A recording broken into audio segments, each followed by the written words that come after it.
Kripasanam Marian ഉടമ്പടി ധ്യാനത്തിലേക്ക് നമ്മൾ ഭക്തിപൂർവ്വം പ്രവേശിക്കുകയാണ്. ഈശോയുടെ നമുക്ക് ഹൃദയത്തിൽ നന്ദി പറയാം. ദൈവപിതാവിനാൽ ആകർഷിക്കപ്പെട്ട് പരിശുദ്ധ ദൈവമാതാവ് ജീവനോടെ പ്രത്യക്ഷയായ ഈ അൾത്താരയിൽ ഈ ആരാധനാ സമയം നമ്മളെ ഒരുമിച്ച് കൂട്ടിയ ദൈവപിതാവിൻ്റെ സ്നേഹത്തിന് നമുക്ക് ഹൃദയത്തിൽ നന്ദി പറയാം. 2004 ഡിസംബർ 7-ാം തീയതി ഉച്ചകഴിഞ്ഞ് 2:30 ഇതുപോലുള്ളൊരു ആരാധന മധ്യയാണ് ദൈവമാതാവ് സമയഘടികാരം നെഞ്ചിൽ ചാർത്തി ഈ അൾത്താരയിൽ പ്രത്യക്ഷയായിക്കൊണ്ട് ദുരന്തം ഉണ്ടാകുവാൻ പോകുന്നു, പ്രാർത്ഥിക്കണമെന്ന വലിയ ദൈവിക സന്ദേശം കൈമാറിയത്. ജീവിതത്തിൻ്റെ വിവിധ ദുരന്ത മുഖങ്ങളിലായിരുന്നു കൊണ്ടാണ് നമ്മളും പരിശുദ്ധ ദൈവമാതാവ് ജീവനോടെ പ്രത്യക്ഷപ്പെട്ട ഈ അൾത്താരയിൽ വന്നുകൊണ്ട് പരിശുദ്ധ അമ്മയുടെ മധ്യസ്ഥത വഴി മരിയൻ ഉടമ്പടിയെടുത്ത് പ്രാർത്ഥിച്ചുകൊണ്ട് ദുരന്ത മുഖത്തെ അഭിമുഖീകരിക്കാനായി പ്രാർത്ഥിച്ചുകൊണ്ടിരിക്കുന്നത്. ഈ ധ്യാനം നയിക്കുവാൻ പോകുന്ന കൃപാസനത്തിൻ്റെ സ്ഥാപക ഡയറക്ടറായ ബഹുമാനപ്പെട്ട VP ജോസഫ് അച്ഛനെ ദൈവപിതാവിൻ്റെ കരങ്ങളിൽ സമർപ്പിച്ച് നമുക്ക് ഒരു നിമിഷം പ്രാർത്ഥിക്കാം. ഈശോയെ, ഈ ആരാധനയിലുടനീളം നീ തന്നെ അച്ഛനിലൂടെ ഞങ്ങളോട് സംസാരിക്കണമേ എന്ന് പ്രത്യേകമായിട്ട് പ്രാർത്ഥിക്കുന്നു. മരിയൻ ഉടമ്പടി നിബന്ധനകൾ കൂടുതൽ തീക്ഷ്ണതയോടെ വിശ്വസ്തയോടെ ദൈവസ്നേഹത്തോടെ ചെയ്യുവാൻ ഈ ആരാധനയിലൂടെ ഞങ്ങൾക്ക് ആഴമായ ബോധ്യങ്ങൾ നൽകണമേ എന്ന് പ്രാർത്ഥിക്കുന്നു. ലൂക്കായുടെ സുവിശേഷം 12-ാം അധ്യായം 21-ാം തിരുവചനമനുസരിച്ച് ദൈവ തിരുസന്നിധിയിൽ കൂടുതൽ സമ്പന്നരാകുവാൻ ഈശോയെ ഞങ്ങളുടെ ഓരോ ചിന്തകളെയും വാക്കുകളെയും പ്രവൃത്തികളെയും ക്രമപ്പെടുത്തണമേ എന്ന് പ്രത്യേകമായിട്ട് ഈ ആരാധനയിലൂടെ നമുക്ക് പ്രാർത്ഥിക്കാം. ഈശോയെ, നിത്യത ലക്ഷ്യമാക്കി യാത്ര ചെയ്യുവാൻ ഈ ഭൂമിയിലായിരിക്കുന്ന ഹ്രസ്വമായ ഒരു ജീവിത കാലഘട്ടത്തിൽ നിന്റെ നാമത്തെ മഹത്വപ്പെടുത്തി ജീവിക്കുവാൻ ഈശോയെ ഈ ആരാധനയിലൂടെ ഞങ്ങൾക്ക് അധിക അഭിഷേകം നൽകണമേ എന്ന് പ്രാർത്ഥിക്കാം. 2015 മുതൽ കൃപാസനത്തിൽ വന്ന് ഉടമ്പടി എടുത്തു പോയിട്ടുള്ള മുഴുവൻ മക്കളെയും അവരുടെ കുടുംബങ്ങളെയും വിവിധങ്ങളായ ജീവിത സാഹചര്യങ്ങളെയും അവർ ഇപ്പോൾ കടന്നുപോയിക്കൊണ്ടിരിക്കുന്ന എല്ലാ ജീവിത പ്രതിസന്ധികളെയും പ്രത്യേകമായിട്ട് നമുക്ക് ഈ അൾത്താരയിൽ സമർപ്പിച്ച് പ്രാർത്ഥിക്കാം. അവരായിരിക്കുന്ന ഇടങ്ങളിലെല്ലാം ഈശോയെ നിന്റെ നാമം വഹിക്കുന്ന വ്യക്തികളാക്കി അവരെ മാറ്റണമേ എന്ന് പ്രാർത്ഥിക്കുന്നു. ജീവിതത്തിൻ്റെ ഏത് പ്രതിസന്ധി ഘട്ടങ്ങളിലും ഈശോയെ നിനക്ക് സാക്ഷ്യം വഹിച്ച് ജീവിക്കുവാനുള്ള അധിക കൃപ ആ മക്കൾക്ക് നൽകണമേ എന്ന് പ്രാർത്ഥിക്കുന്നു.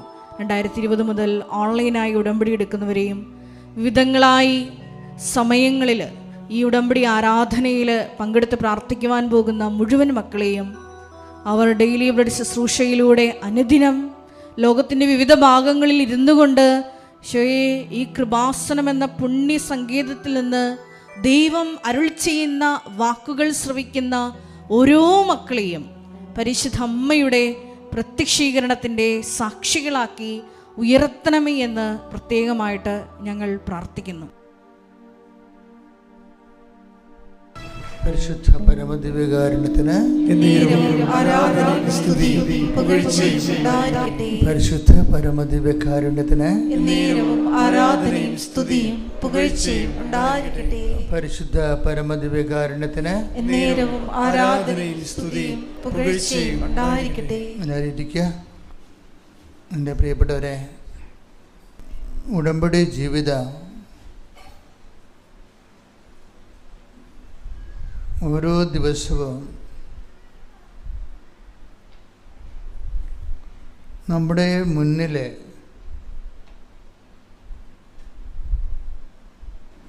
ക്രൈസിസ് മാനേജ്മെൻറ്റിൻ്റെ ഒരു പ്രക്ഷുബ്ധമായ അവസരത്തെ സുവിശേഷ വിഹിതമായി കൈകാര്യം ചെയ്യുന്നതിൻ്റെ പുതിയ ദൈവതന്ത്രങ്ങൾ വെളിപ്പെടുത്തിക്കൊണ്ട് മുന്നേറുന്നത് കാണാം. ഓരോ സാക്ഷ്യവും നമ്മൾ കേൾക്കുമ്പോൾ ഇപ്പം നമ്മൾ രസതന്ത്രം, ഊർജ്ജതന്ത്രം എന്നൊക്കെ പറയുന്ന പോലെ സുവിശേഷ തന്ത്രമുണ്ട്. അതൊരു ടെക്നിക്കാണ് ശരിക്കും. ടെക്നിക്കെന്ന് പറഞ്ഞാൽ നെഗറ്റീവ് മീനിങ്ങിലല്ല, പോസിറ്റീവ് മീനിങ്ങിൽ. അതൊരു ശാസ്ത്രം പോലെയാണ്. സുവിശേഷ ശാസ്ത്ര വിധിപ്രകാരം ഒരു വിഷയത്തെ എങ്ങനെയാണ് മാനേജ് ചെയ്യുന്നത്, അതിൽ കൂടുതൽ അനുഭവങ്ങൾ നമുക്ക് തരുന്നത് ഉടമ്പടി ജീവിതമാണ്. ഉടമ്പടിയിൽ ചില ആൾക്കാർ ചില ഇൻവെസ്റ്റേഴ്സ്, ഇപ്പം നമ്മൾ നിക്ഷേപകരെന്നല്ലേ പറയുന്നത്, ഉടമ്പടിയിലെ ചില നിക്ഷേപകർ, ഞാൻ പാർട്ടിസിപ്പൻസ് എന്ന് പറയത്തില്ല, പങ്കാളികളെന്ന് പറയുന്നതിനേക്കാൾ ഉപരി ഉടമ്പടി ഒരു പങ്കാളിത്ത ആധ്യാത്മിക ജീവിതമാണ്. അപ്പോൾ അതേസമയം തന്നെ പങ്കാളികൾ എന്ന് പറയുന്നതിനേക്കാൾ ഉപരി ഉടമ്പടിയിലെ നിക്ഷേപകരെന്ന് പറയുന്നതാണ് കുറച്ചുകൂടി ആപ്റ്റായിട്ടുള്ള വാക്യം. കാര്യം, കർത്താവിൻ്റെ ചില വചനങ്ങളിലെ വേലി അരികെ പിടിച്ചു പോകുമ്പോൾ നമ്മൾ ചെന്നെത്തുന്ന ചില ആധ്യാത്മിക ലക്ഷ്യങ്ങളും ആ ലക്ഷ്യങ്ങളിലേക്കുള്ള ദൈവം വരച്ചിട്ട മാർഗങ്ങളും ഒക്കെ ഉണ്ട്. അതിലൊരു വചനമാണ് മത്തായി ശ്ലീഹായുടെ സുവിശേഷം 25-ാം അധ്യായം 30-ാമത്തെ വാക്യം. മത്തായി 25:30. പ്രയോജനമില്ലാത്ത ആ ഭൃത്യനെ പുറത്ത് അന്ധകാരത്തിലേക്ക് തള്ളിക്കളയുക. അവിടെ വിലാപവും പല്ലുകടിയുമായിരിക്കും. എൻ്റെ ഭാഷയിൽ ഞാൻ ഇതിനെ ഒക്കൾട്ട് വേടെന്നാണ് വിളിക്കുന്നത്. ഒക്കൾട്ട് വേട് എന്ന് വെച്ച് കഴിഞ്ഞാൽ ഗൂഢവചനം.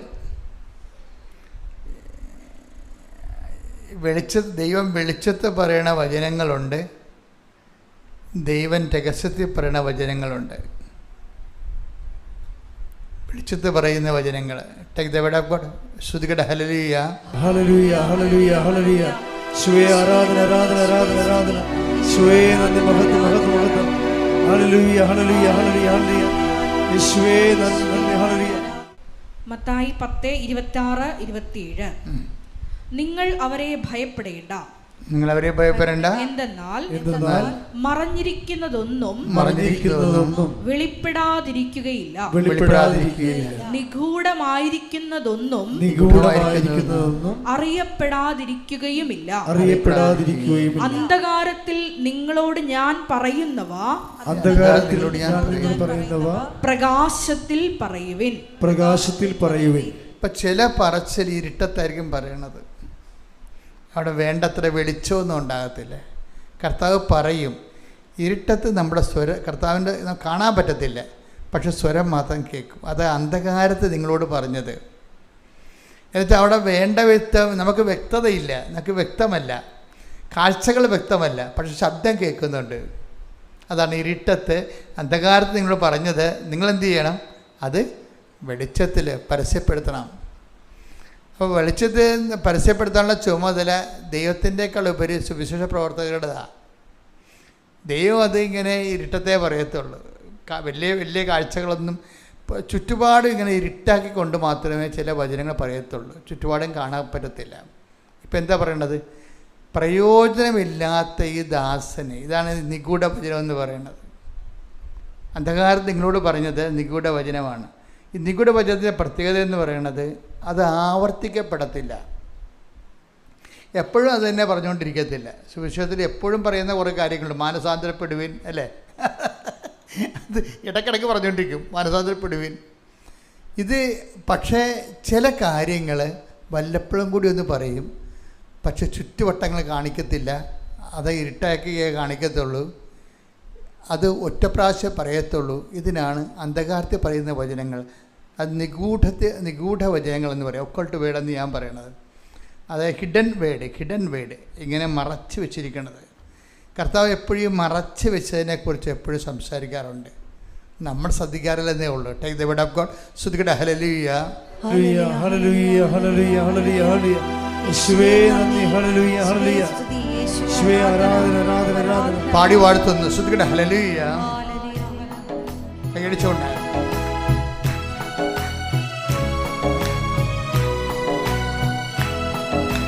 പാടി വാഴ്ത്തുന്നില്ല പ്രിയനേ നിൻ സ്നേഹം ഓർക്കുന്നില്ല. പാടി വാഴ്ത്തുന്നില്ല പ്രിയനേ നിൻ സ്നേഹം ഓർക്കുന്നില്ല.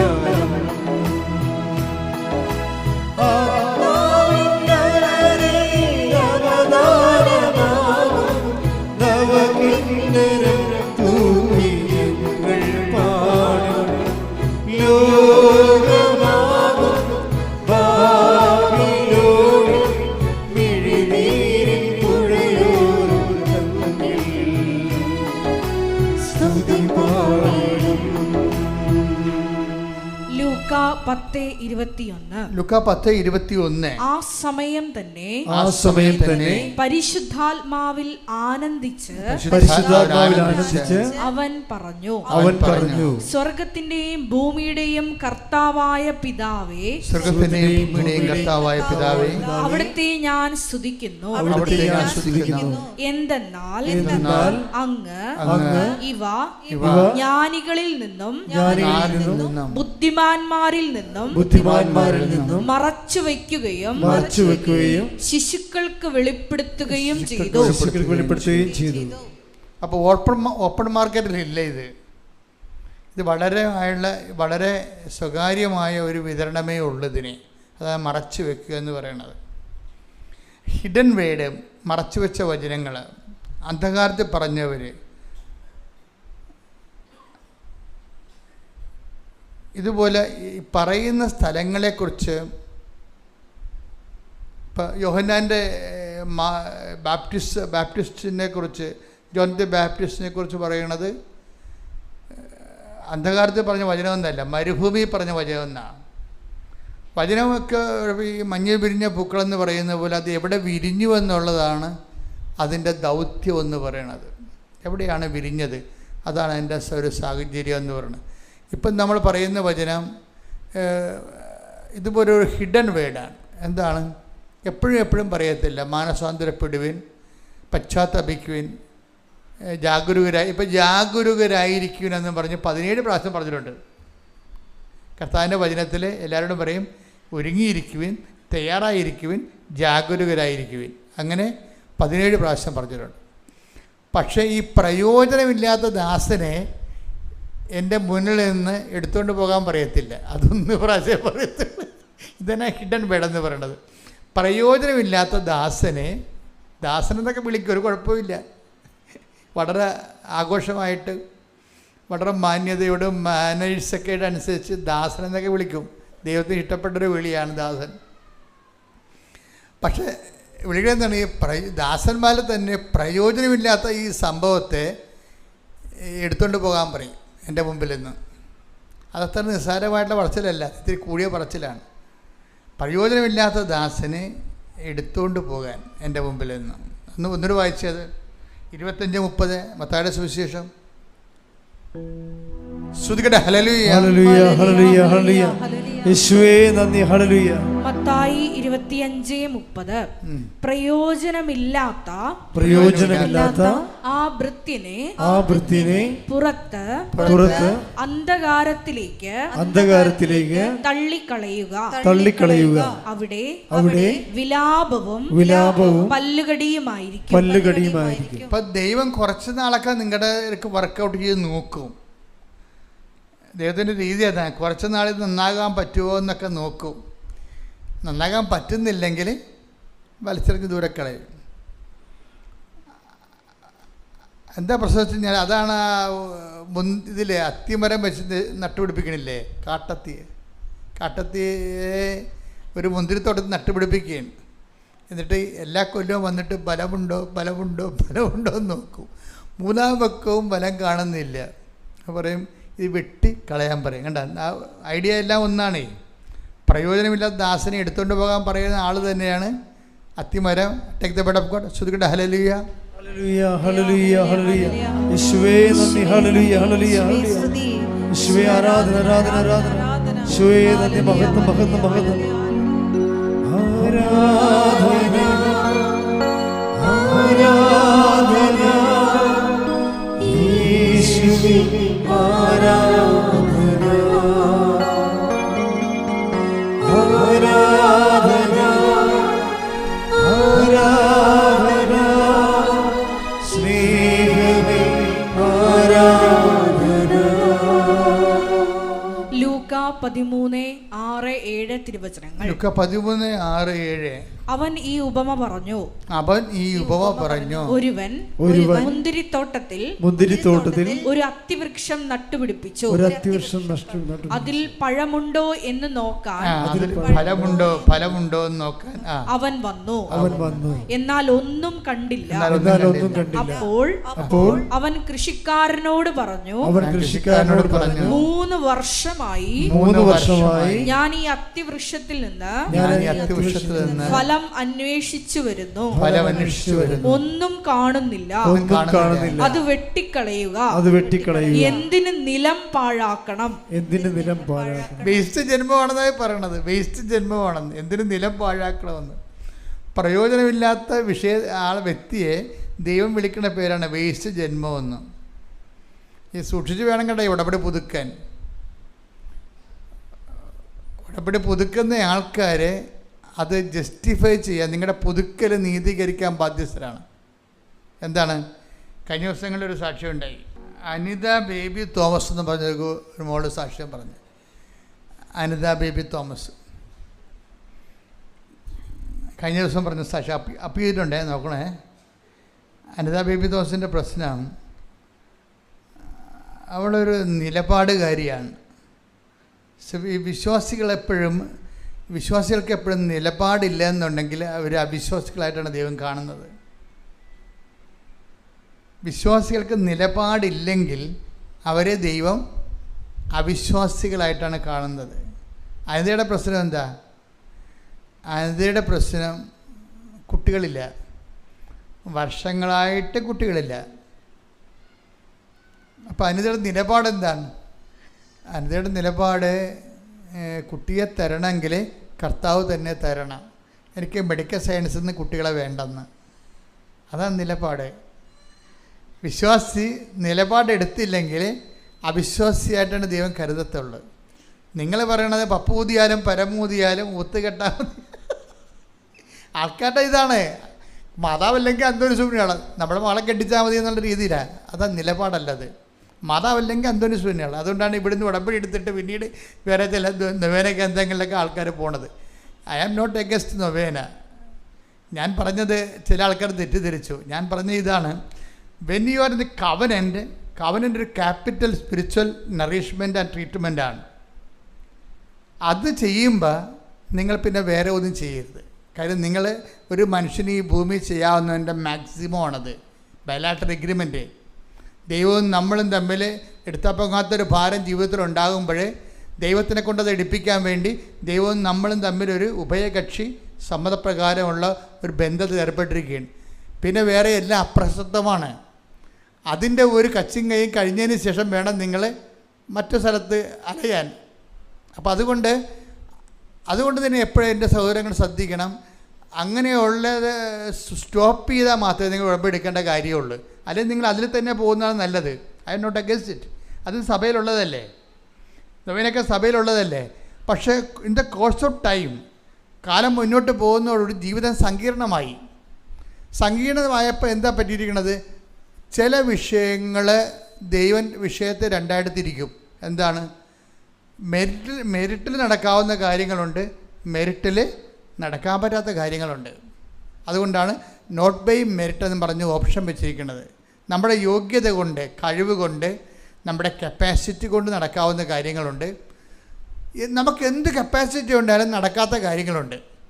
ഇപ്പോൾ എന്ത് കപ്പാസിറ്റി നമുക്കുണ്ടായാലും നടക്കാത്ത കാര്യങ്ങളാണ് സ്പേസ് ഓഫ് ഗോഡ് വരണത്. അതിന് ഉടമ്പടി അല്ലാതെ വേറെ ഒരു ബന്ധമില്ല. അത് സിംഗിൾ എഡ്ജായിട്ടുള്ള ഒരു പ്രെയർ എന്ന് പറയുമ്പോൾ എന്താ പ്രശ്നം? അതിന് സിംഗിൾ എഡ്ജേ ഉള്ളൂ. നമ്മളാണ് അതിൻ്റെ ഒരു എഡ്ജ്. ദൈവത്തിൻ്റെ അടുത്ത് കേട്ട് അത് ദൈവത്തിൻ്റെ കാര്യമാണ്. നമ്മുടെ പ്രാർത്ഥനയ്ക്കുള്ള പ്രശ്നം എന്താണ്? ദൈവം കേട്ടില്ലെങ്കിൽ വലിയ കുഴപ്പമൊന്നുമില്ല. പല സംഭവത്തിനും കേൾക്കത്തില്ലെന്ന് പറഞ്ഞിട്ടുണ്ട്. പല സമയത്തും പ്രയർ കേൾക്കത്തില്ലെന്ന് പച്ചക്ക് നമ്മുടെ മുഖത്ത് നോക്കി പറഞ്ഞിട്ടുണ്ട്. നിൻ്റെ ധൂപം എടുത്തുകൊണ്ട് പോയതിൻ്റെ മുമ്പിൽ നിന്ന് ഐ ഡോണ്ട് വാണ്ട് ഇറ്റ് എന്ന് ഇല്ലേ? ഏട്ടാ ഇവിടെ ശ്രുതിയുടെ ഹല്ലേലൂയ ഹല്ലേലൂയ ഹല്ലേലൂയ ഹല്ലേലൂയ. യേശുവേ നന്ദി. ഹല്ലേലൂയ ഹല്ലേലൂയ ഹല്ലേലൂയ. യേശുവേ ആരാധന ആരാധന ആരാധന ആരാധന. ഹല്ലേലൂയ ഹല്ലേലൂയ ഹല്ലേലൂയ. ആരാധന ആരാധന യേശുവേ ആരാധന ആരാധന ആരാധന ശ്രീഹരി ആരാധന.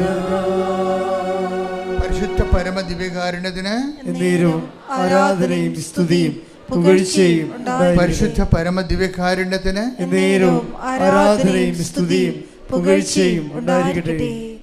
ഐശയുടെ പ്രവചനങ്ങളാണ്. നിന്റെ ധൂപം എൻ്റെ മുമ്പിൽ എടുത്തുകൊണ്ട് പോകും. നീ മുഖം ഉയർത്തുമ്പോൾ, നീ കൈ ഉയർത്തുമ്പോൾ ഞാൻ മുഖം തിരിക്കും. ശ്രുതികട്ടെ ഹല്ലേലൂയ ഹല്ലേലൂയ ഹല്ലേലൂയ ഹല്ലേലൂയ ഹല്ലേലൂയ. യേശുവേ നന്ദി. ഹല്ലേലൂയ ഹല്ലേലൂയ. യേശുവേ ആരാധന ആരാധന ആരാധന. യേശുവേ നന്ദി. മഹത്വം മഹത്വം മഹത്വം മഹത്വം. ഹല്ലേലൂയ ഹല്ലേലൂയ ഹല്ലേലൂയ. ഓ ദിവ്യമാ ശ്രീഹരി ഓ ദിവ്യകാരുണ്യമേ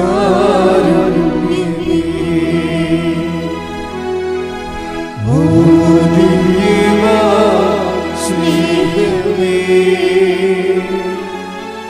ഓ ദിവ്യകാരുണ്യമേ. തിരുവത്താഴമേശയിൽ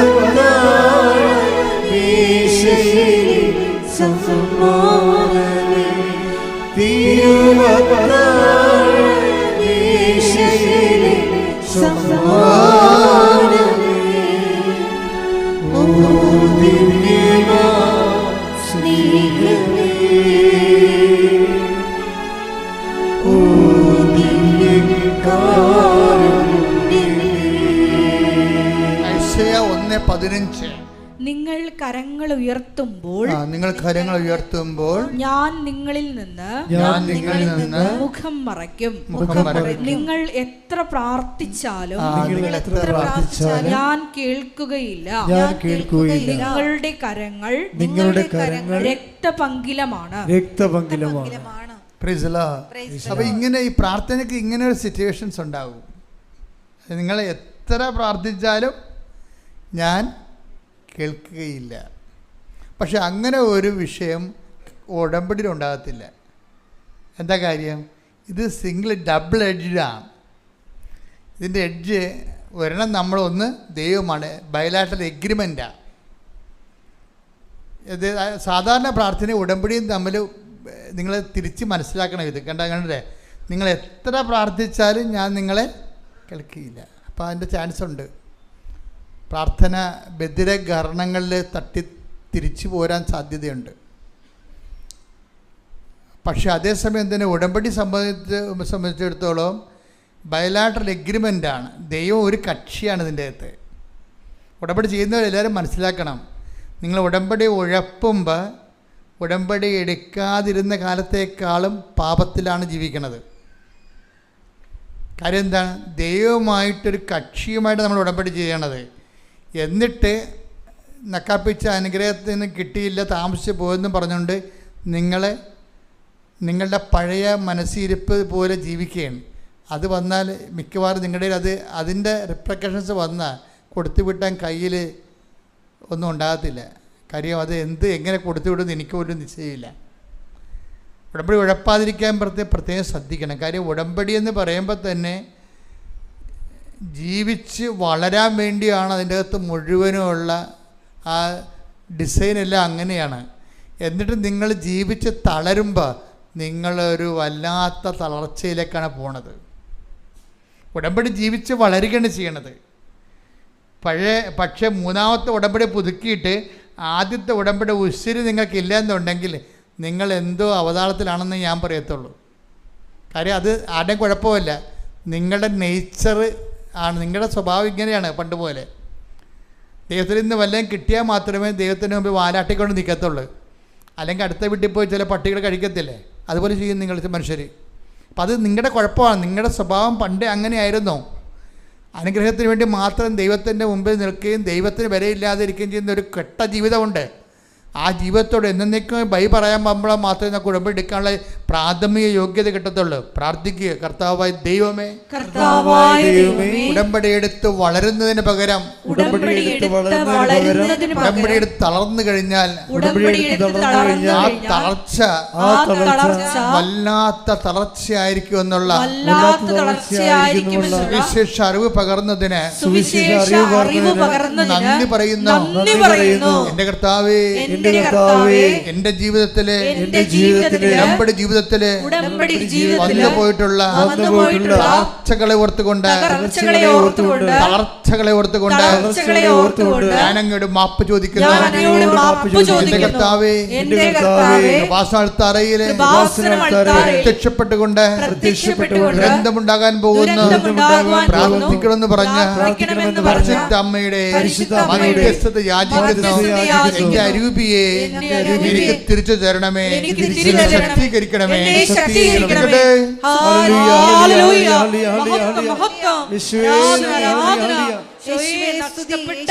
ദൈവിക ചൈതന്യം ഞങ്ങൾക്ക് തിരിച്ചു തരണമേ. ഹല്ലേലൂയ, ഹല്ലേലൂയ, മഹത്വം, മഹത്വം, ആരാധന, ആരാധന, ഹല്ലേലൂയ.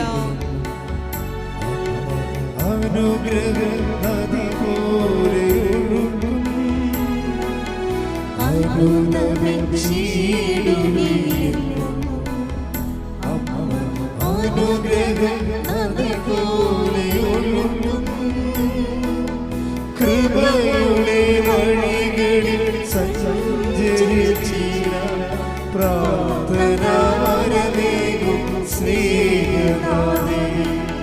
കൃപയുടെ വഴികളിൽ സഞ്ചരിച്ചിട പ്രാർത്ഥനാവരമേകും സ്നേഹനാഥേ.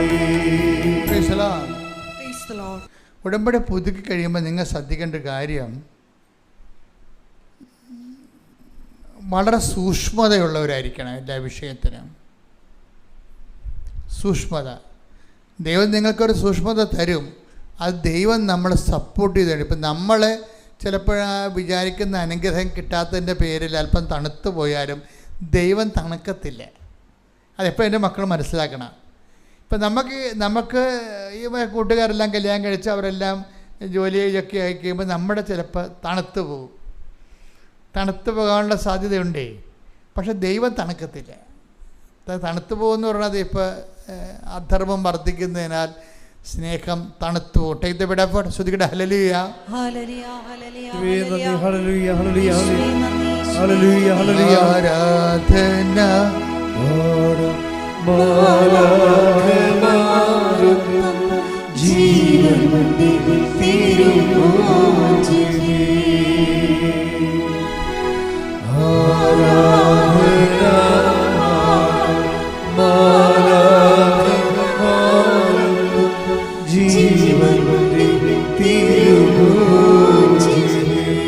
പരിശുദ്ധ പരമദിവ്യകാരുണ്യത്തിന് ആരാധനയും സ്തുതിയും പുകഴ്ചയും ഉണ്ടായിരിക്കട്ടെ. മത്തായി 24:12. മത്തായി 24:12. അധർമ്മം വർദ്ധിക്കുന്നതിനാൽ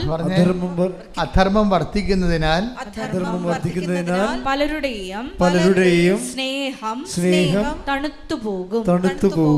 ഇങ്ങനെ ഒരു പ്രതിഭാസം ഉണ്ട് നമ്മുടെ വീട്ടിൽ തന്നെ. ഇപ്പം നമ്മൾ തന്നെ ആയിരിക്കണം നിർബന്ധമില്ല. വീട്ടിലുള്ള കയ്യിരിപ്പ് മോശമാണെങ്കിലും നമ്മുടെ ദൈവസ്നേഹം തണുത്തു പോകും. ഇപ്പം നമ്മൾ ഉടമ്പടി ജീവിക്കുന്നുണ്ടെങ്കിലും വീട്ടിൽ വെള്ളം അടിച്ച് കഞ്ചാവ് അടിച്ച് തോന്നിവാസം കഴിഞ്ഞ് കണ്ടവൻ്റെ കരുത്തേക്ക് കയറി കള്ളക്കേസും പറഞ്ഞ് നടക്കുന്ന പാർട്ടി ഉണ്ടെങ്കിലേ ഇത് ഈ ആളാണ് നമ്മളെ വീട്ടിലുള്ളത്. അപ്പോൾ ഈ അണ്ണന്മാരുണ്ടെങ്കിൽ ചില സമയത്ത് നമ്മൾ സൂക്ഷിച്ചില്ലെങ്കിൽ നമ്മുടെ സ്നേഹം തണുത്തു പോകും. 24:12 വായിച്ച്. അധർമ്മം വർദ്ധിക്കുന്നതിനാൽ പറഞ്ഞേ അധർമ്മം വർദ്ധിക്കുന്നതിനാൽ പലരുടെയും സ്നേഹം തണുത്തുപോകും. ആകപ്പാടൊരു ആശ്വാസം ഉടമ്പടിയിൽ എന്താണെന്ന് അറിയാമോ? ഉടമ്പടി ബൈലാറ്ററൽ എഗ്രിമെൻ്റ് അല്ലേ? അപ്പോൾ നമ്മൾ അവിശ്വസ്തരാണെങ്കിലും ദൈവം ശ്രുതികട്ടെ ഹല്ലേലൂയ, ആരാധന,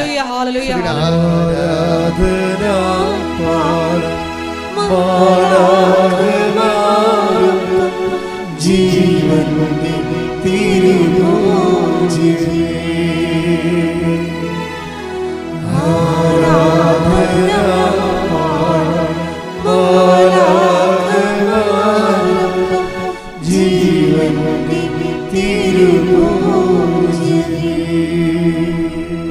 തിമോത്തിയോസ് 2:13.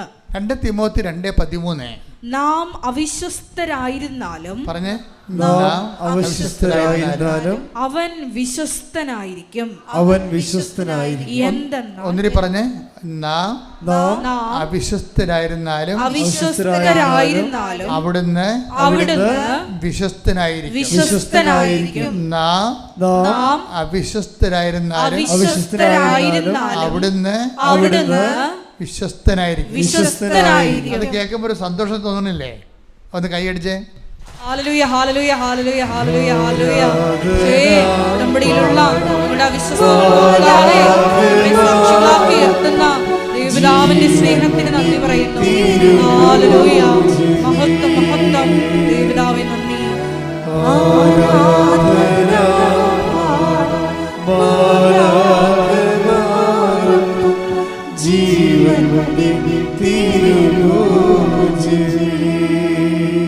ഈ വചനത്തിൻ്റെ കൂടെയാണ് നമ്മൾ മത്തായി 24:12 കൂട്ടിവെക്കേണ്ടത്. എന്താണ്? അതായത് അധർമ്മം വർദ്ധിക്കുന്നതിനാൽ സ്നേഹം തണുത്തു പോകും. ഇപ്പം എന്താ പറയണത്? നിങ്ങൾ അവിശ്വസ്തരായിരുന്നാലും ദൈവം വിശ്വസ്തനായിരിക്കും. അതിൽ ഡ്രോ ചെയ്യുന്ന കൺക്ലൂഷൻസ് എന്താണ്? നമ്മൾ ദൈവസ്നേഹത്തിൽ തണുത്തു പോയാലും ദൈവത്തിന് തണുപ്പില്ല. ദൈവം ആദ്യം ഉണ്ടായിരുന്ന അതേ ചൂട് തന്നെ നമ്മളോട് വിശ്വസ്ത തന്നെ നമ്മോട് കാണിച്ചുകൊണ്ടിരിക്കും. കൈയടിക്കട്ടെ.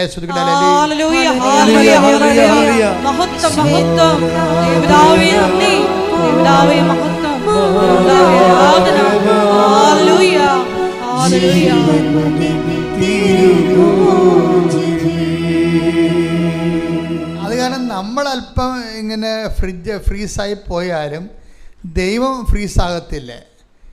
ദൈവത്തിൽ നിന്ന് കമ്മ്യൂണിക്കേഷൻസ് വന്നുകൊണ്ടിരിക്കും, നമ്മളിൽ നിന്ന് കമ്മ്യൂണിക്കേഷൻ കുറഞ്ഞുകൊണ്ടിരിക്കും. ഇപ്പം നമ്മുടെ വീട്ടിലൊക്കെ പ്രശ്നമുണ്ടെങ്കിൽ നിങ്ങൾക്ക് രോഗം ഉണ്ടായാൽ മതിയല്ല.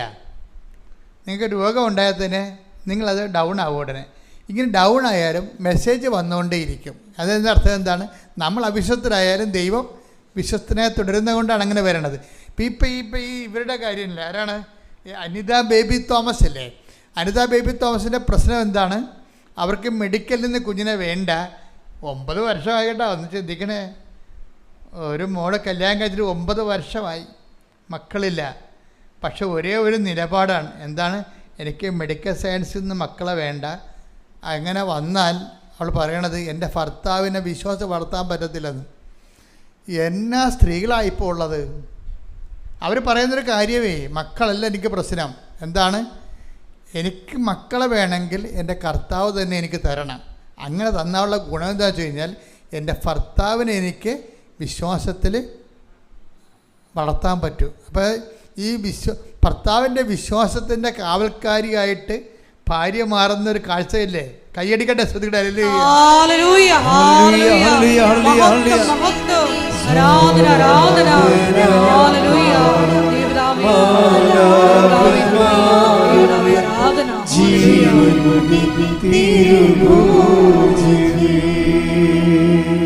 പരിശുദ്ധ പരമദിവ്യകാരുണ്യത്തിന്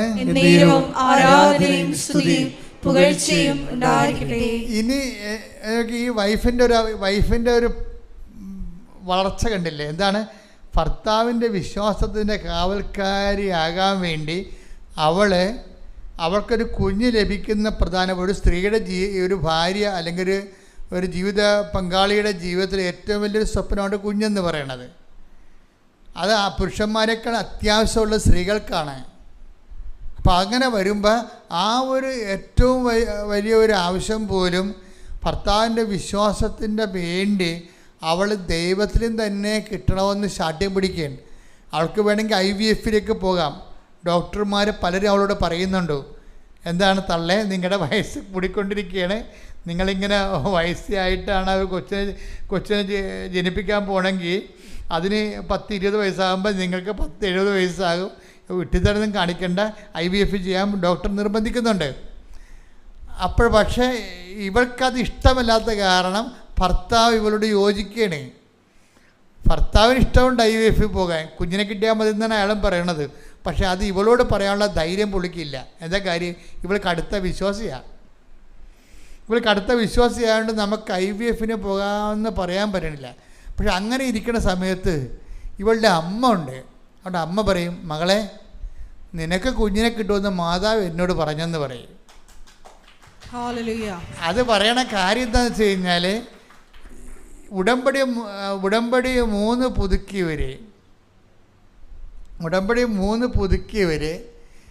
പുതുക്കി കഴിഞ്ഞിട്ടും കുഞ്ഞുങ്ങളില്ലാത്ത കാരണം, പിന്നെ ഡോക്ടർ ഇങ്ങനെ IVF-ന് നിർബന്ധിക്കുന്ന കാരണം ഇവളൊരു വല്ലാത്തൊരവസ്ഥയിലാണ്. നിങ്ങളെല്ലാവരും അനുഭവിക്കുന്ന പ്രശ്നമാണ് ഇത്. അതായത് ഓരോ വിഷയങ്ങൾക്കാണെന്നേ ഉള്ളൂ, വ്യത്യസ്തമായ വിഷയങ്ങളെന്നേ ഉള്ളൂ. ഉടമ്പടി 3 പുതുക്കിയിട്ടും ഒരേ അടയാളം കിട്ടണില്ല. പക്ഷെ ഡോക്ടർ നിർബന്ധിക്കുന്ന IVF എടുക്കുക, പ്രായമാകുന്നില്ല എന്ന്. അപ്പോൾ ഇവള് ഉടമ്പടിയിൽ അല്പം ഒന്ന് പറഞ്ഞോളൂ തണുത്ത് കണ്ട. അങ്ങനെ ഡോക്ടർ നിർബന്ധിക്കുന്നു, ഹസ്ബൻഡ് നിർബന്ധിക്കുന്നു. ഇവളുടെ കോഴ്സിന് ഇവൾ മാത്രമേ ഉള്ളൂ, സപ്പോർട്ടില്ല. ഹസ്ബൻഡിൻ്റെ സപ്പോർട്ടില്ല. സപ്പോർട്ട് എന്താണ് അയാൾക്ക് IVF എടുക്കണം എന്നുള്ളതാണ് അദ്ദേഹത്തിൻ്റെ സപ്പോർട്ട്, മെഡിക്കലിൽ പോകണമെന്നുള്ളതാണ്. അപ്പോൾ ഇവളുടെ നിലപാടിന് ഇവൾ മാത്രമേ സപ്പോർട്ടുള്ളൂ. പിന്നെ ദൈവവും, ആ ദൈവമാണെങ്കിൽ മിണ്ടണേയില്ല. അതാണ് നമ്മൾ ഒറ്റയ്ക്ക് നമ്മുടെ വിശ്വാസത്തിന് ചില സമയത്ത് ദൈവം പോലും നമ്മളെ കൈവിട്ടിട്ട് നമ്മൾ ഒറ്റയ്ക്ക് നിൽക്കേണ്ടി വരും. ഇതാണ് ഈ പ്രയോജനമുള്ള ദാസനെന്ന് പറയുന്നത്. കണ്ടാ, ഒരു വ്യക്തി ദൈവതിരുസന്നിധിയിൽ ഉടമ്പടി എടുത്ത് ഒറ്റക്കായി പോകണം കണ്ടില്ലേ, എന്നിട്ടും വിട്ടുകൊടുക്കത്തില്ല ഇവള്. പക്ഷെ ഒരു ദിവസം ഇവള് പൊട്ടിക്കരയും. പൊട്ടിക്കരണെന്ന് വെച്ച് കഴിഞ്ഞാൽ ഭർത്താവ് പറയും, എടി പറയുകൊണ്ടൊന്നും നീ വിഷമിക്കരുത്, വിഷമൊക്കെ പറയണതല്ല, ഒക്കെ പ്രായമാകുകയാണ്, വല്ലാത്ത ഒരു പോക്കാണ് ഈ പോണത്, നീ വിശ്വാസത്തിൻ്റെ ഒരു അന്ധതയിൽ പോകുന്നു, നമുക്ക് ആണെങ്കിൽ കുഞ്ഞിനെ കിട്ടണമില്ല, നമ്മുടെ പ്രായം വല്ലാത്ത രീതിയിലേക്ക് കൂടിക്കൊണ്ടിരിക്കുകയാണ് എന്ന് പറയുമ്പോൾ ദൈവം ഇവളെ കൈവിട്ടെന്ന് ഓർത്തുകൊണ്ട് ഇവളെ പൊട്ടിക്കരയും. എന്നിട്ട് ഇയാൾ പറയും, ചായ എനിക്ക് മെയ് മാസം വരെ ഒരു ഡേറ്റ് തരുമോ? ഇവൾക്ക് എഞ്ചണമുണ്ട്. അതായത് മെയ് മാസം മാതാവിൻ്റെ മാസമാണ്. ആ വിശ്വാസിയുടെ ജീവിതം അങ്ങനെയാണ്. വിശ്വാസിയുടെ ജീവിതമാണ്, അത് ബുദ്ധിയുടെയും യുക്തിയുടെയും ജീവിതമല്ലത്. മെയ് മാസം മാതാവിൻ്റെ മാസമാണ്. മെയ് മാസം കഴിയട്ടെ, മെയ് മാസം ഞാനും അമ്മയും തമ്മിൽ എപ്പോഴെങ്കിലും കണ്ടുമുട്ടും. അവിടെ യാത്ര, വിശ്വാസ യാത്ര കണ്ടില്ലേ, ഭയങ്കരമാണ് വാസ്തവത്തിലെ. എന്നിട്ട് ഇവളെ പറയണത്, അതിൻ്റെ ഇടയ്ക്ക് നിങ്ങൾക്കറിയാം, നമ്മുടെ എഡ്ജ്, നമ്മൾ ഉടമ്പടിയിൽ ഇങ്ങനെ തണുത്തു പോയാലും, ഞാൻ എന്താ നിങ്ങളോട് പറഞ്ഞത്, ദൈവം തണുക്കത്തില്ല. കാര്യം എന്താണ്?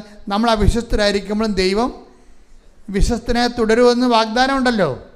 അതുകൊണ്ട് ദൈവം തണുക്കത്തില്ല, നമ്മളാണ് തണുക്കണത്. ദൈവം തണുക്കാതെ ആ കമ്മ്യൂണിക്കേഷൻ ഉണ്ടായി, ദൈവത്തിൽ നിന്ന് കമ്മ്യൂണിക്കേഷൻ ഉണ്ടായി.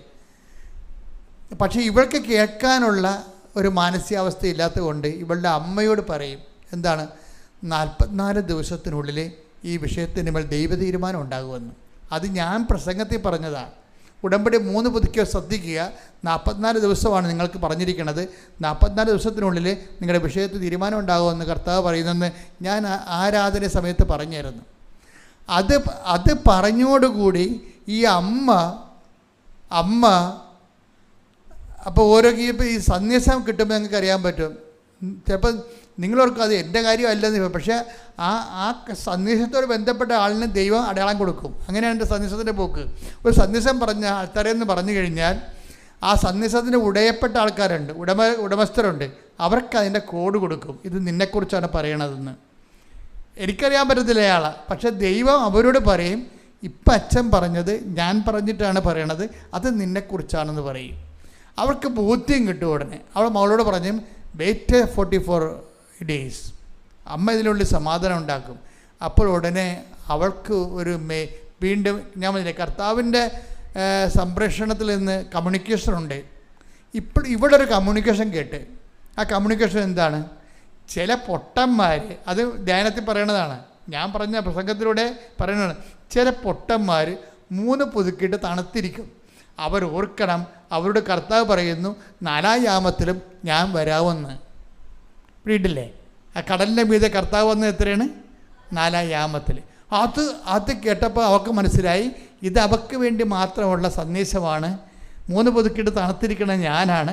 അതുകൊണ്ട് വൈകുന്നേരം തന്നെ ഓഫീസിൽ നിന്ന്, ഹോസ്പിറ്റലിൽ നിന്ന് വീട്ടിൽ വന്ന്, നേഴ്സാണ്, ഹോസ്പിറ്റൽ ഡ്യൂട്ടി കഴിഞ്ഞ് വീട്ടിൽ വന്നിട്ട് അപ്പം തന്നെ രാത്രി ഭർത്താവിനെ വിളിച്ചുകൊണ്ട് വന്ന് മാതാവിൻ്റെ അടുത്ത് എന്താ പറഞ്ഞത്? മാതാവ് തലേ ദിവസം രാത്രി പറഞ്ഞായിരുന്നു നിന്നെ ഉപേക്ഷിക്കത്തില്ലെന്ന്. ചെവി വന്ന് പതുക്കെ പറയും. എനിക്കത് നല്ല അനുഭവമുള്ളതുകൊണ്ട് എനിക്കത് കേട്ടാൻ പെട്ടെന്ന് മനസ്സിലാകും. ഇവളിങ്ങനെ വീണ് പോണ പരുവാകുമ്പോൾ അമ്മ രാത്രി ചെവി വന്ന് പറയും നിന്നെ ഉപേക്ഷിക്കത്തില്ലെന്ന് പറയും. അതിവക്ക് വല്ലാത്ത ബോധ്യം കിട്ടും. അത് നമുക്ക് കേൾക്കാൻ പറ്റും. മലയാളത്തിൽ തന്നെ പറയണം മാതാവ്. നിങ്ങളവർക്കും ഹാലൂസിനേഷനാണ്, ഇല്യൂഷനാണ്. അത് നിങ്ങൾ പഠിച്ചതിൻ്റെ കുഴപ്പമാണ്. എന്താ കുഴപ്പമെന്ന് വെച്ചാൽ ഇതെന്ന് പറയണത് ദൈവാനുഭവം എന്ന് പറയണത് ദൈവം ഒരു വ്യക്തിയാണ്. എത്രയും ലളിതമായിട്ട് നമ്മളെ കമ്മ്യൂണിക്കേറ്റ് ചെയ്യാം, അത്രയും ലളിതമായിട്ടാണ്.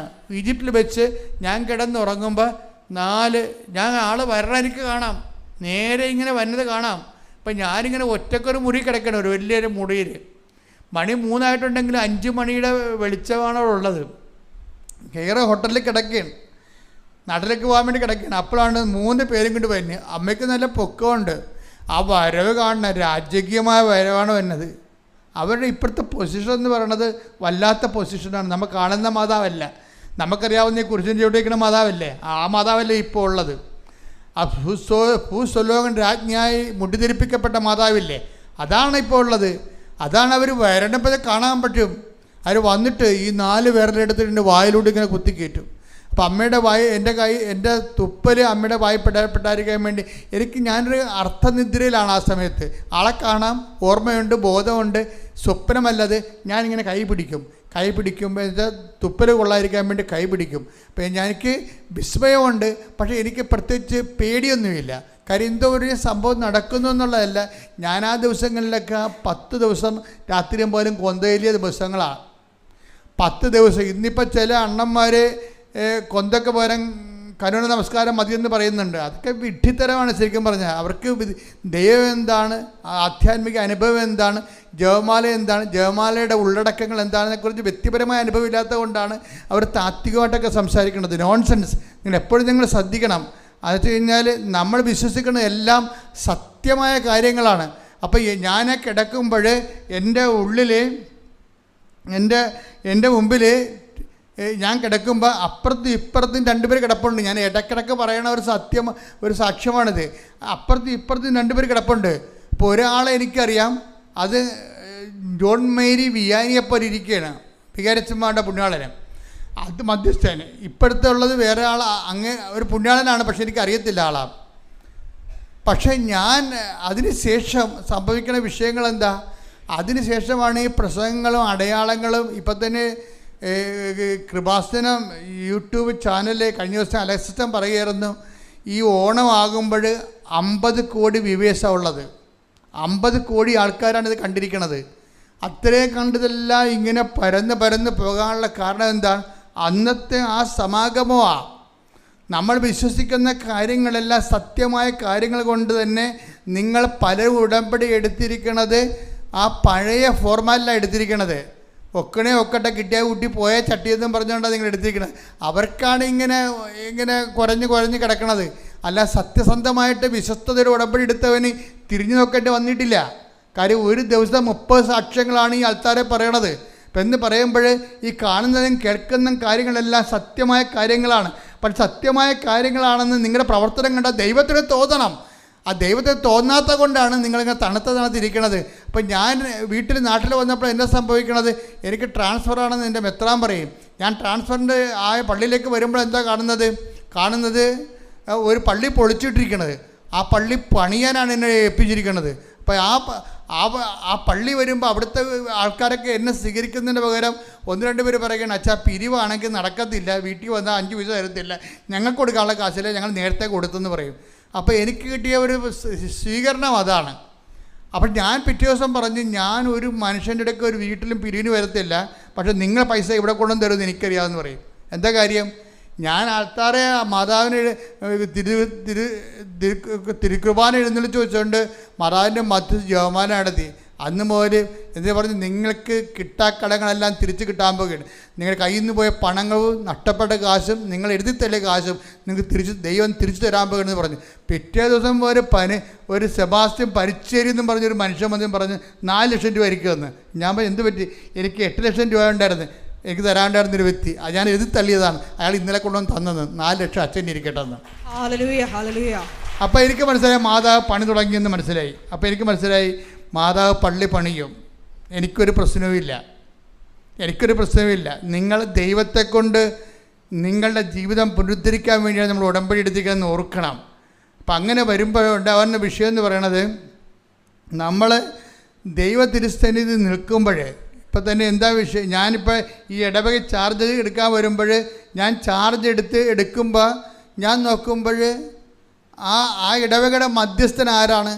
ആ ഇടവകയുടെ മധ്യസ്ഥൻ ഔസേപ്പിതാവാണ്. പക്ഷേ ഔസേപ്പിതാവിൻ രൂപത്തിനടുത്ത് ഞാൻ വരുമ്പോഴാണ് എനിക്ക് മനസ്സിലാവണത്, ഈജിപ്തിൽ എൻ്റെ കൂടെ കിടന്ന് ഉറങ്ങിയെന്ന് പറഞ്ഞ കക്ഷി എനിക്ക് മനസ്സിലാകാതിരുന്ന കക്ഷി ഇതാണ്. അപ്പോൾ നിങ്ങൾ ഓർക്കും എനിക്ക് ഔസേപ്പിതാവിനെ മനസ്സിലാകത്തില്ല. എനിക്ക് ഔസേപ്പിതാവിനെ മനസ്സിലാകും, പക്ഷേ ഈജിപ്തിൽ കിടന്നുറങ്ങിയ ഔസേപ്പിതാവ് എന്ന് പറഞ്ഞാൽ ഞാൻ കണ്ടു പരിചയമുള്ള ആളല്ല. പക്ഷേ അതേ രൂപം തന്നെയാണ് ഈ പള്ളി ഇരിക്കുന്നത്, ഞാൻ ചെന്ന പള്ളി ഇരിക്കുന്നത്. അപ്പം അമ്മ എന്താ പറഞ്ഞത്? വികാരത്തിൻ്റെ പുണ്യാളെ കാണിച്ചിട്ട് ഈ പള്ളിയിട്ട് വികാരിയായിട്ട് നിന്നെ വിടുകയാണ്. ഈ പള്ളി അവിടെ ചെന്ന് നീ വിഷമിക്കൊന്നും വേണ്ട, പള്ളി ഞാൻ തന്നെ പണിതുകൊള്ളും, നീ വിഷമിക്കേണ്ടത് എന്താണ്? എന്നിട്ട് ഈ കൈ വായിലിറക്കി തന്നിട്ട് എന്ത് അധികാരമാണ് അമ്മയ്ക്ക്? അന്ന് മുതലാണ് ഇങ്ങനെയൊക്കെ സംസാരിക്കാൻ തുടങ്ങിയത്. ഞാൻ സിമ്പിളായിട്ട് സംസാരിക്കും, ജീവിതത്തെ ബന്ധിയായി സംസാരിക്കും. ഞാൻ സംസാരിക്കുന്ന കർത്താവ് ഏറ്റെടുക്കും, അത് നിങ്ങൾക്ക് ഫലമായി തീരും. അങ്ങനെ നമ്മൾ ദൈവത്തിൽ ജീവിക്കും. കൈയടിക്കട്ടെ, ശ്രുതിക്കട്ടെ, ഹല്ലേലൂയ.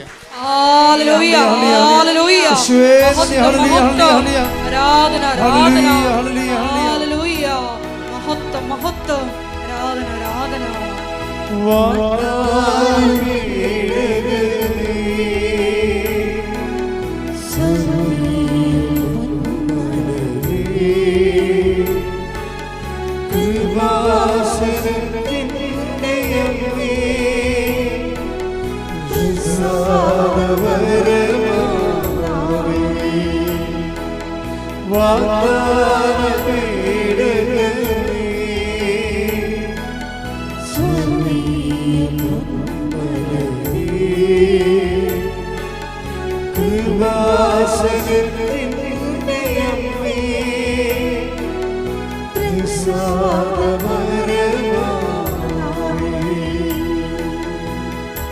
പരിശുദ്ധ പരമദിവ്യകാരുണ്യത്തിന് എന്നേരവും ആരാധനയും സ്തുതിയും പുകഴ്ചയും ഉണ്ടായിരിക്കട്ടെ.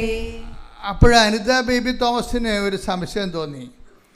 ഇത്രയൊക്കെ മാതാവിൻ്റെ ഭാഗത്ത് ചെയ്യാവുന്ന കാര്യങ്ങളെല്ലാം ഭംഗിയായിട്ട് ചെയ്ത് അടയാളം കാണിച്ച് വിശ്വസ്തത കാണിച്ച് നമ്മൾ തണുത്തപ്പോഴും ദൈവം ചൂടായത്തിന് നിന്നുകൊണ്ട് ആ കമ്മ്യൂണിക്കേഷൻ കംപ്ലീറ്റ് ചെയ്തുകൊണ്ടിരിക്കുകയാണ്. അത് കണ്ടപ്പോൾ അവൾക്ക് തോന്നി എൻ്റെ കയ്യിൽ നിന്ന് വല്ല മിസ്റ്റേക്കും ഉണ്ടാകുന്നു.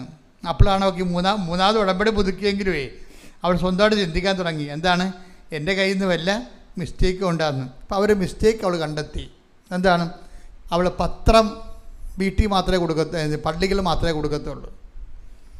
കാര്യം നേഴ്സ് ആയതുകൊണ്ട് പെടപെടാമെന്നിങ്ങനെ ആൾക്കാരുമായിട്ടൊക്കെ ഇൻട്രാക്ട് ചെയ്യാൻ സമയമില്ലാത്തത് കൊണ്ട് പള്ളിയിൽ പോകുമ്പോൾ ആ ക്രിയ പോക്കാൻ വേണ്ടി ആ കണ്ടവർക്കെല്ലാം കൊടുക്കും, അത്രയേ ഉള്ളൂ. 3 പുതുക്കിയെങ്കിലും ആൾ പണ്ട് എന്താണ് ചെയ്തുകൊണ്ടിരുന്നത് അത് തന്നെയാണ് ഇപ്പോൾ. 3 പുതുക്കുന്നതനുസരിച്ച് പ്രേക്ഷിത വളരണ്ടേ? അങ്ങനെയൊന്നും വളർത്തൊന്നുമില്ല. ദൈവത്തിൻ്റെ കണ്ണിൽ പൊടിയിടാൻ വേണ്ടി ഒപ്പിച്ചുണ്ടാക്കി അതിൽ ചെയ്തെന്ന് തീർക്കാൻ വേണ്ടി അവിടെ ഇവിടെ കൊടുത്ത് ഒപ്പിക്കുകയുള്ളൂ. അതുകൊണ്ടാണ് ഈ സാധനം വർക്കൗട്ട് ചെയ്യാത്തത്. നിങ്ങൾ ഓർക്കണം കേട്ടോ, പുതുക്കിയ ആൾക്കാർ ഓർക്കണം. പുതുക്കുമ്പോൾ ഓർക്കേണ്ടതെന്ന് വെച്ച് കഴിഞ്ഞാൽ എടുത്തതിനേക്കാൾ ശക്തമായിട്ടാണ് ഇപ്പോൾ ജീവിക്കണം നോക്കണം. അല്ല എടുത്തതിനേക്കാൾ ഗതികെട്ട ജീവിതമാണെങ്കിലേ പിന്നെ പറഞ്ഞിട്ടൊരു കഥയുമില്ല. ഇപ്പം തീഷ്ണത ഒന്ന് പ്രാർത്ഥിച്ചേ. കർത്താവായ ദൈവമേ, കർത്താവായ ദൈവമേ, ഉടമ്പടി പുതുക്കുമ്പോഴേ ഉടമ്പടി എടുത്തതിനേക്കാൾ തീഷ്ണതയോട് ജീവിക്കാൻ എന്നെ ഇപ്പോൾ അഭിഷേകം ചെയ്യണമേ. എന്റെ ജീവിതത്തെ മാറ്റിമറിക്കണമേ.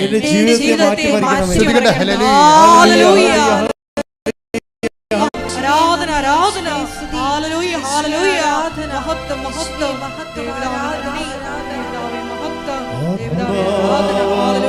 ദൈവമേ വരണമേ, എന്റെ ഉള്ളിൽ വസിക്കാൻ വരണമേ. ദൈവമേ വരണമേ, എന്റെ ഉള്ളിൽ വസിക്കാൻ വരണമേ. ദാഹിച്ചു നിന്നെ ഞാൻ തേടുന്നു,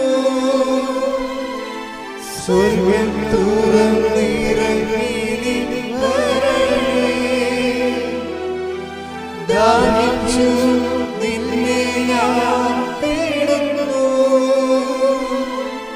സ്വർഗ്ഗം തുറന്നിറങ്ങി നീ വരണമേ. ദൈവമേ വരണമേ, എന്റെ ഉള്ളിൽ വസിക്കാൻ വരണമേ. പരിശുദ്ധ പരമദിവ്യകാരുണ്യത്തിന് നേരവും ആരാധനയും സ്തുതിയും പുകഴ്ചയും ഉണ്ടായിരിക്കട്ടെ. ഒരു വ്യക്തിയോട് എന്നതിനേക്കാൾ സൂക്ഷ്മതയോട് വേണം ദൈവത്തോട് പെരുമാറാൻ. ഒന്നാമത്തെ കുഴപ്പമുള്ള വെച്ച് കഴിഞ്ഞാൽ, എന്താണ് കുഴപ്പമെന്നൊക്കെ അറിയാമോ? എനിക്ക് മനസ്സിലാക്കുന്ന ഒരു കുഴപ്പമെന്ന് വെച്ച് കഴിഞ്ഞാൽ, ഈ വ്യക്തികൾക്കുള്ളൊരു കുഴപ്പം നമുക്ക് മറന്നു പോകും ഭയങ്കരമായിട്ട്. ഇപ്പം നമ്മൾ എത്ര ഉടക്കുണ്ടായാലുവേ, ആ ആൾക്കാരെ ഉടക്കിയിരിക്കണമെങ്കിലുവേ നമ്മൾ ഒരു കൊല്ലം കഴിയുമ്പോൾ ഉടക്കിയ കാര്യം പോലും നമ്മൾ മറന്നു പോകും. എന്ത് വകുപ്പിനാണ് ഉടക്കിയെന്ന് അറിയാൻ പറ്റത്തില്ല. അപ്പോൾ ദൈവത്തിൻ്റെ ഒരു വിഷയം മറവിയില്ലാത്ത കാരണം പണി നമ്മൾ പാഴ്സൽ വാങ്ങിക്കും. അത് സൂക്ഷിച്ച് വേണം ഇടപെടാൻ. ദൈവത്തിന് നമ്മൾ തമ്മിൽ ഒരു വ്യത്യാസം ഞാൻ കണ്ടിരിക്കുന്നത് മറവിയില്ലാത്തതാണ്. നമുക്ക് മറവിയുണ്ട്. നമുക്ക് മറവി ഉള്ളത് കൊണ്ടാണ് നമ്മളെല്ലാം സിമ്പിൾ എടുക്കുന്നത്. ദൈവത്തിൻ്റെ ആ ബീയിങ്ങിൽ തന്നെ മറവിയില്ല. എല്ലാം ഓർത്തിരിക്കും, ക്ഷമിക്കുമായിരിക്കും. ക്ഷമിക്കുമെന്ന് ദൈവം പറഞ്ഞിട്ടുണ്ട്, പക്ഷേ മറക്കാതിരിക്കണത് പ്രശ്നമാണ്. അപ്പോൾ നമ്മൾ ബ്രാൻഡഡ് ആയില്ലേ, നമ്മൾ പറഞ്ഞ ബ്രാൻഡഡ് ആയില്ലേ. അത് കാരണമാണ് ഈ പത്രോസൊക്കെ അവസാനം വരെ നെടുവീർപ്പിട്ട് കരയുമായിരുന്നു. എന്താണ് ഈ മറവിയുടെ ട്രാക്സുകൾ മറക്കാൻ വേണ്ടി ദൈവത്തിൻ്റെ തലയിലുള്ള ആ മറവിയിൽ പത്രോസ് അനുതാപത്തിനെ കണ്ണീരിട്ട് അത് മറക്കാൻ വേണ്ടി പറയും, ഞാൻ തള്ളിപ്പറഞ്ഞത് നീ മറക്കണേ. അപ്പോഴത്തെ ഒരവസ്ഥ ചെയ്തു പോയതാണ്. അയാൾ ഒറ്റപ്രാവശ്യമല്ല, മരണം വരെ അയാൾ കരയുമായിരുന്നു. ഞാൻ തള്ളിപ്പറഞ്ഞത് നീ മറക്കണേ, നീ ഇത്രയൊന്നും ചിന്തിച്ചില്ല, നീ മറന്നോ. എന്നിട്ട് ഈ മനുഷ്യൻ ഈ കണ്ണീര് കൊണ്ട് കർത്താവിന് തലച്ചോറ് കഴുകും. ഞാൻ പറഞ്ഞതിൻ്റെ ഭാഗിക ബിംബാർത്ഥങ്ങളുമാണ് മനസ്സിലാക്കേണ്ടത്, യഥാർത്ഥ അർത്ഥങ്ങളല്ല മനസ്സിലാക്കേണ്ടത് കേട്ടോ. വെച്ച് കഴിഞ്ഞാൽ നമ്മുടെ അനുതാപത്തിനെ മാത്രമേ ദൈവത്തിൻ്റെ മറവിയെ സബ്സിഡി ചെയ്യാൻ പറ്റത്തുള്ളൂ. അതുകൊണ്ട് എന്തെങ്കിലും ഒരു തെറ്റ് സംഭവിച്ചെങ്കിലും നിങ്ങൾ ഞെളിയരുത്, മറിച്ച് ദൈവദൃശ്യനെ പത്തോസിനെ പോലെ നിൽക്കണം അവസാനം വരെ.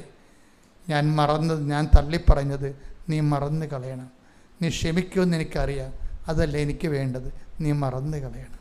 ശ്രുതികട ഹല്ലേലൂയ ഹല്ലേലൂയ ഹല്ലേലൂയ ഹല്ലേലൂയ ഹല്ലേലൂയ ഹല്ലേലൂയ. ഞങ്ങളുടെ എണ്ണമറ്റ പാപങ്ങളെ നീ മറച്ചു കളയണമേ എന്ന് പ്രാർത്ഥിക്കുന്നു. ഹല്ലേലൂയ ഹല്ലേലൂയ ഹല്ലേലൂയ ഹല്ലേലൂയ.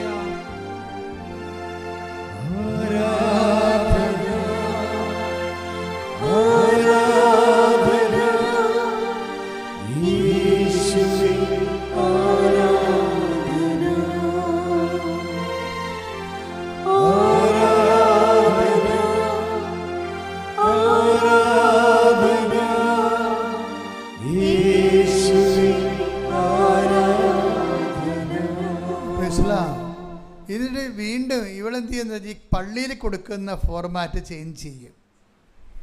4-ാമത്തെ യാമത്തിലും കർത്താവ് വരുമെന്ന് പറഞ്ഞുകൊണ്ട് 4-ാമത്തെ ഉടമ്പടി പുതുക്കിയിട്ട് ആൾ ഫോർമാറ്റ് ചേഞ്ച് ചെയ്യും മൊത്തം. കാര്യം എന്താ, ഭർത്താവിന് ഒരു ഡേറ്റ് കൊടുത്തിട്ടുണ്ട്, അതാണ് ഈ ചായൻ മെയ് മാസം വരെ വെയിറ്റ് ചെയ്യണം. മെയ് മാസം ഒന്ന് കഴിയണ വരെ. മെയ് മാസത്തിൽ അമ്മ എന്നെ സഹായിക്കും, എനിക്കറിയാം. ആ വിശ്വാസത്തിലൊക്കെ നിൽക്കുകയാണ് ആൾ. എന്നിട്ട് എന്ത് ചെയ്ത് പ്രവർത്തനങ്ങളെ ഒന്ന് ചേഞ്ച് ചെയ്ത്. എന്താ ചേഞ്ച് ചെയ്ത്? പള്ളി കൊടുക്കുന്ന പത്രം നേരെ കൊണ്ട് ഓട്ടോസ്റ്റാൻഡിൽ കൊടുക്കാൻ തുടങ്ങി. ചേഞ്ച് ചെയ്ത ആൾ പള്ളി കൊടുത്ത് ആൾക്കാരെ ഈ വിശ്വാസികൾക്ക് തന്നെ വീണ്ടും നമ്മൾ കൊടുക്കുകയല്ലേ, അതുകൊണ്ട് അവിശ്വാസികൾക്ക് കൊടുക്കാൻ തുടങ്ങി. അപ്പോൾ എന്താ കാര്യം? ദൈവത്തിന് കൂടുതൽ പ്രയോജനം ഉണ്ടാവും. എന്താ കാര്യം? നമ്മളെ ആദ്യമേ കണ്ടായിരുന്നു 25:30. എന്താണ്? പ്രയോജനമില്ലാത്ത ഈ ദാസനെ പുറത്തുള്ള അന്ധകാരത്തിലേക്ക് തള്ളിക്കളയുവാൻ. എപ്പോഴും നമ്മൾ ശ്രദ്ധിക്കേണ്ടത്, നമ്മളെ ഉടമ്പടി പുരോഗമിക്കുന്ന അനുസരിച്ച് ദൈവത്തിന് എന്ത് പ്രയോജനമെന്ന് ചിന്തിക്കണം. അല്ല നമ്മളെന്ത് വിഷയം വെച്ചാൽ നമുക്കെന്ത് പ്രയോജനം? കൊച്ചു മാനസാന്തരപ്പെട്ട, ഭർത്താവിൻ്റെ കള്ളുകുടി മാറിയ, മകന് അഡ്മിഷൻ കിട്ടിയ, വിസ പ്രോസസ്സായ, നമുക്കെന്ത് പ്രയോജനം എന്നാണ് ചിന്തിക്കണത്. എന്താ കാര്യം വെച്ച് കഴിഞ്ഞാൽ, നിങ്ങൾ ദൈവത്തെക്കുറിച്ചല്ല ചിന്തിക്കണത്, നിങ്ങളുടെ വയറ്റിപ്പഴപ്പിന് വേണ്ടി മാത്രം നിങ്ങൾ കെട്ടിയെടുത്ത് അലങ്കരിച്ച് ഇറങ്ങിയിരിക്കുകയാണ്. That is nonsense. നമ്മൾ ദൈവത്തോട് ഇടപെടുമ്പോൾ ദൈവത്തോടുള്ളൊരു മാന്യത നമ്മൾ കാണിക്കാൻ ബാധ്യസ്ഥരാണ്. എപ്പോഴും നമ്മൾ ദൈവത്തിന് എന്ത് പ്രയോജനം എന്നുള്ള ഫോർമാറ്റിൽ തന്നെ വർക്ക് ചെയ്യണം. ഇവൾ പറയണതേ, ഇവൾ സന്ധ്യക്ക് ഓട്ടോറിക്ഷ സ്റ്റാൻഡിൽ ചെന്ന്, ഒറ്റ പെണ്ണാണ്. അപ്പോൾ അവർ ഓട്ടോക്കാരെല്ലാം കൂടി ഇവളെ വളഞ്ഞപ്പോൾ പറഞ്ഞ്, നിങ്ങൾ മതം മാറ്റാൻ നടക്കുകയല്ലേ, ഇത് തോന്നിയോസല്ലേ കാണിക്കണത്. അപ്പോൾ പറഞ്ഞു, ചേട്ടാ മതം മാറ്റമൊന്നുമല്ല, ചേട്ടൻ വായിച്ചു നോക്ക്. അതായത് ഒരു മനുഷ്യനെ നിലനിർത്തുന്നത് അതിജീവിക്കണം വിശ്വാസമാണെന്നും പറഞ്ഞുകൊണ്ട് ഇവൾ കിട്ടിയ അനുഭവങ്ങളൊക്കെ പറയാൻ തുടങ്ങും. അപ്പോൾ കുറച്ച് കഴിഞ്ഞപ്പോൾ അവരെല്ലാം അവസാനം ഇവരെല്ലാം പത്രം ഇവരോട് ചോദിച്ച് വാങ്ങിക്കണ കണ്ടീഷനായി. നോക്കിയാൽ ഒരാളെ നോക്കിയേ, ആദ്യം ഈ ആണുങ്ങളെ കാണുമ്പോൾ കൂട്ടത്തിൽ സന്ധ്യക്ക് ആണുങ്ങളെ കൂടി നിൽക്കുമ്പോൾ പേടിയേണ്ട ആളാണ് അവരോട് 20 പേരോട് ഒരുമിച്ച് സുവിശേഷം പറയുകയാണ് ഓട്ടോ സ്റ്റാൻഡിൽ നിന്നുകൊണ്ട്. അപ്പോഴേ ദൈവത്തിന് മനസ്സിലാകും ഇത് ആൾ വേറെ മാറിയ ആൾ ഉടമ്പടി പുതുക്കുന്നതനുസരിച്ച് വളരെ ഇടിറ്റ വിശ്വാസിയായി മാറുകയാണ്. തന്നെയല്ല കർത്താവിന് പ്രയോജനമുള്ള വ്യക്തിയായിട്ട് മാറുകയാണ്. അപ്പോഴെന്ത് പോയി? മെയ് 15 ഇപ്പം ദിവസം മാറുകയാണ്, ദിവസം പോവുകയാണ്. പക്ഷേ മെയ് 15 കഴിഞ്ഞപ്പോൾ ഇവൾ പ്രഗ്നൻ്റായി. അപ്പോൾ നോക്കിയേ, എനിക്ക് ഇച്ചായനോട് പറയുന്നത്, അതായത് ഭർത്താവിൻ്റെ വിശ്വാസം സംരക്ഷിക്കാൻ വേണ്ടി അവൾ ഒരു ഡേറ്റ് ഇടുകയാണ്, ദൈവമായിട്ടൊരു സമയം കുറിക്കുകയാണ്. മാതാവിൻ്റെ മാസമാണ്, മാതാവ് എനിക്ക് തീർച്ചയായിട്ടും കുഞ്ഞിനെ തരും, മെഡിക്കൽ സയൻസ് അല്ലാതെ തന്നെ എനിക്ക് കുഞ്ഞിനെ കിട്ടും, എൻ്റെ ഭർത്താവിൻ്റെ വിശ്വാസം ഞാൻ ഇതിലൂടെ നിലനിർത്തും. എന്തെല്ലാം മെൻറ്റേഷൻസാണ് എടുക്കണമെന്ന് നോക്കിയേ. അതായത് ഉടമ്പടി ഇക്കാലങ്ങളിൽ ഞെട്ടിപ്പിക്കുന്ന വലിയ സുവിശേഷ സാക്ഷികളെ സൃഷ്ടിച്ചുകൊണ്ട് ഒരു ജൈത്രയാത്ര നടത്തുന്ന നമുക്ക് കാണാം. ശ്രുതികട്ടെ ഹല്ലേലൂയ.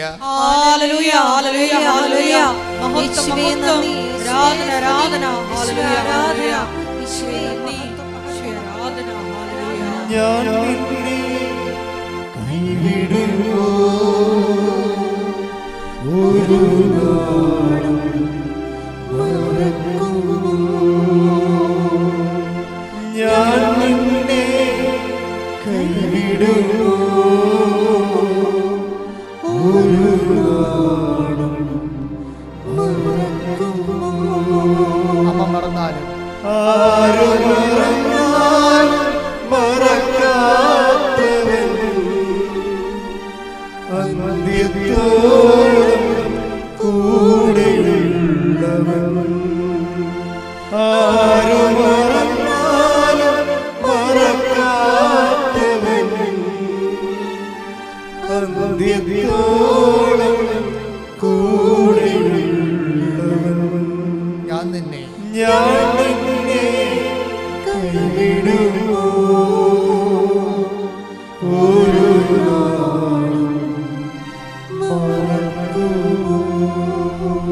പരിശുദ്ധ പരമദിവ്യകാരുണ്യത്തിന് ആരാധനയും സ്തുതിയും പുകഴ്ചയും ഉണ്ടായിരിക്കട്ടെ. പരിശുദ്ധ പരമദിവ്യകാരുണ്യത്തിന് ആരാധനയും സ്തുതിയും പുകഴ്ചയും ഉണ്ടായിരിക്കട്ടെ.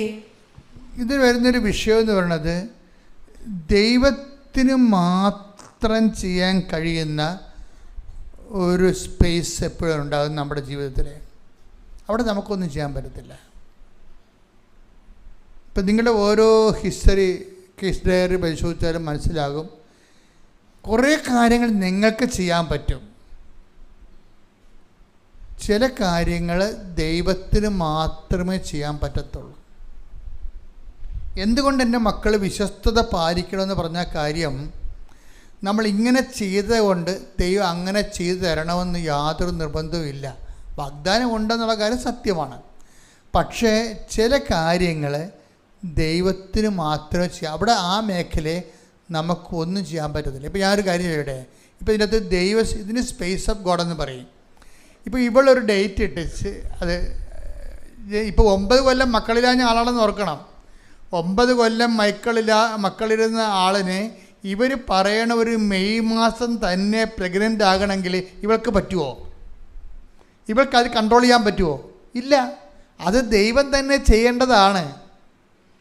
നമ്മുടെ എല്ലാവരുടെയും ജീവിതത്തിൽ ഇങ്ങനെ ഒരു ദൈവ സ്പേസ് ഉണ്ട്. ഇതിനെ മാനേജ് ചെയ്യാൻ സാധാരണ പ്രാർത്ഥനയ്ക്ക് പറ്റത്തില്ല, എക്സെപ്റ്റ് കവനൻറ്റ്. അതാണ് എന്തുകൊണ്ട് വൈ ഷുഡ് ടേക്ക് കവനൻറ്റ്. അതായത് നമ്മുടെ ജീവിതത്തിൽ ദൈവത്തിന് മാത്രം ചെയ്യാവുന്ന ചില അപൂർവ കാര്യങ്ങളുണ്ട്. അവിടെ നമുക്കൊന്നും ചെയ്യാം, നമ്മളവിടെ നിസ്സഹായരാണ്. ഇപ്പോൾ ഇവർ മെയ് മാസം പറഞ്ഞു. ആ മെയ് മാസം ചിലപ്പോൾ ഒക്ടോബർ ആഴ്ച, മെയ് മാസം ജൂണായി കഴിഞ്ഞാൽ ഇവിടെ IVF എടുക്കേണ്ടി വരും, സംശയമില്ല കാര്യത്തിൽ. അപ്പം അവിടെ സമയത്തിന് മേലെ അധികാരമുള്ള സഞ്ചാരി മാതാവ് എന്നൊക്കെ നമ്മൾ പ്രാർത്ഥിക്കത്തില്ലേ? അതെന്താ സമയത്തിന് മേലെ അധികാരമാണ് കാണുന്നത്. മെയ് മാസം ഇവളെ കുറിച്ച് കൊടുത്ത ഡേറ്റാണ്, അല്ല മാതാവ് കുറിച്ച് കൊടുത്ത ഡേറ്റ് അല്ല. മെയ് മാസം ഇച്ഛായ മെയ് മാസം അമ്മയുടെ ദിവസമാണ്. മെയ് മാസം ഒന്ന് കഴിയട്ടെ, മെയ് മാസത്തിൽ അമ്മ എനിക്ക് കുഞ്ഞിനെ തരുമെന്ന് പറഞ്ഞാൽ ഇവൾക്ക് പിന്നെ അങ്ങനെ പ്രത്യാശിക്കാനേ പറ്റത്തുള്ളൂ. ചെയ്യേണ്ടതാരാണ്? ദൈവമാണ്. അപ്പോൾ ദൈവത്തിന് മാത്രം ഇറങ്ങി നിന്ന് ചെയ്യേണ്ട ചില കാര്യങ്ങളുണ്ടെങ്കിൽ ദൈവം തന്നെ ചെയ്യണം. അപ്പം അതെന്ത്, ദൈവത്തെ കൊണ്ട് ചെയ്യിപ്പിക്കാൻ വേണ്ടി മാത്രം നമ്മൾ ദൈവത്തിൻ്റെ സന്നിധിയിൽ സത്യസന്ധരും പ്രയോജനമുള്ള ദാസന്മാരെ മാറണം. പ്രാർത്ഥിക്കുക. കർത്താവായ ദൈവമേ, എൻ്റെ ജീവിതത്തിലെ ദൈവത്തിന് മാത്രം ചെയ്യാവുന്ന കാര്യങ്ങള് ദൈവം ചെയ്യുന്നതിനായി ഉടമ്പടി പ്രകാരം എൻ്റെ ജീവിതത്തെ സുവിശേഷ വിഹിതമായി പുനർക്രമീകരിക്കണമേ. ശ്രുതികട്ടെ.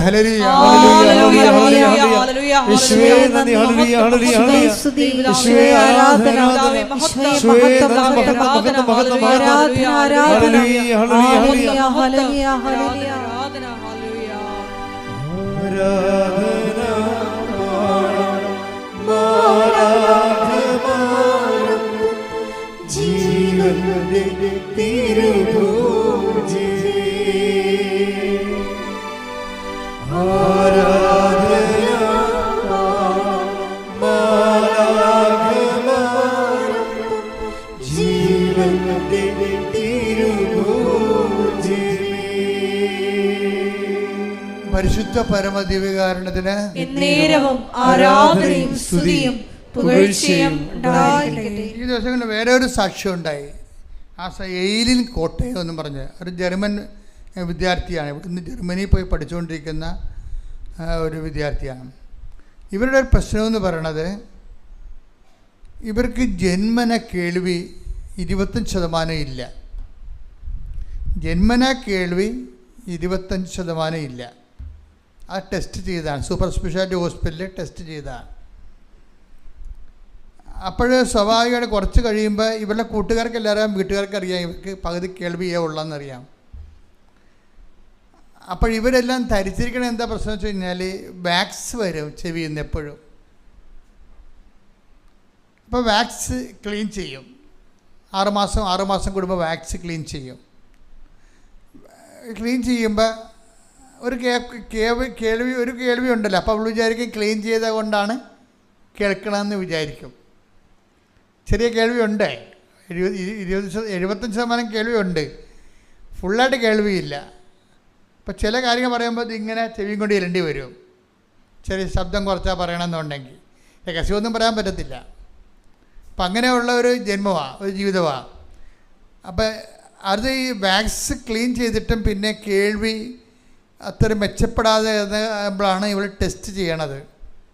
ENT സ്പെഷ്യലിസ്റ്റിനെ കൊണ്ടുപോയി ടെസ്റ്റ് ചെയ്യിക്കുമ്പോഴാണ് പറയണത് 20% കേൾവിയുള്ളൂ എന്ന് പറയും. അത് പിന്നെ ഇതിൻ്റെ സ്കാൻ റിപ്പോർട്ട് കിട്ടുമ്പോൾ ഒരു സിസ്റ്റുണ്ട് തലയിൽ, ചെവിഞ്ഞരമ്പിന് കർണഞരമ്പിന് സിസ്റ്റുണ്ട്, പിന്നെ അത് സൗണ്ട് ബ്ലോക്ക് ചെയ്യുന്ന എന്തോ ഒരു ബ്രെയിനിൽ എന്തോ ഒരു വിഷയമുണ്ട്. അത് ഓപ്പറേഷൻ കൊണ്ടും ശരിയാകണത് ഉറപ്പില്ല. അപ്പോൾ അതുകൊണ്ട് ജീവിതകാലം മുഴുവനും ഈ പാതി കേൾവിയും കൊണ്ടേ ജീവിക്കാൻ പറ്റത്തുള്ളൂ. അതാണ് വിഷയം. അപ്പോൾ ഇവരെന്താ ചെയ്യണമെന്ന് വെച്ച് കഴിഞ്ഞാൽ ഇവർ ജർമ്മനിലേക്ക് പോയിട്ട് തിരിച്ചു വന്നു. ഇപ്പോൾ ചികിത്സക്ക് പിന്നെ ഒരു ചികിത്സ എടുത്തിട്ട് പിന്നെ ലീവിന് പോയപ്പോൾ ചികിത്സ എടുക്കുമല്ല. അങ്ങനെ പോകുന്ന സമയത്താണ് ഇവർ ഉടമ്പടിയെക്കുറിച്ച് കേൾക്കുന്നത്. ഒരു കേസ് സ്റ്റോറി എങ്ങനെ ഇത് വർക്കൗട്ട് ചെയ്യണം നിങ്ങൾ ശ്രദ്ധിക്കണം.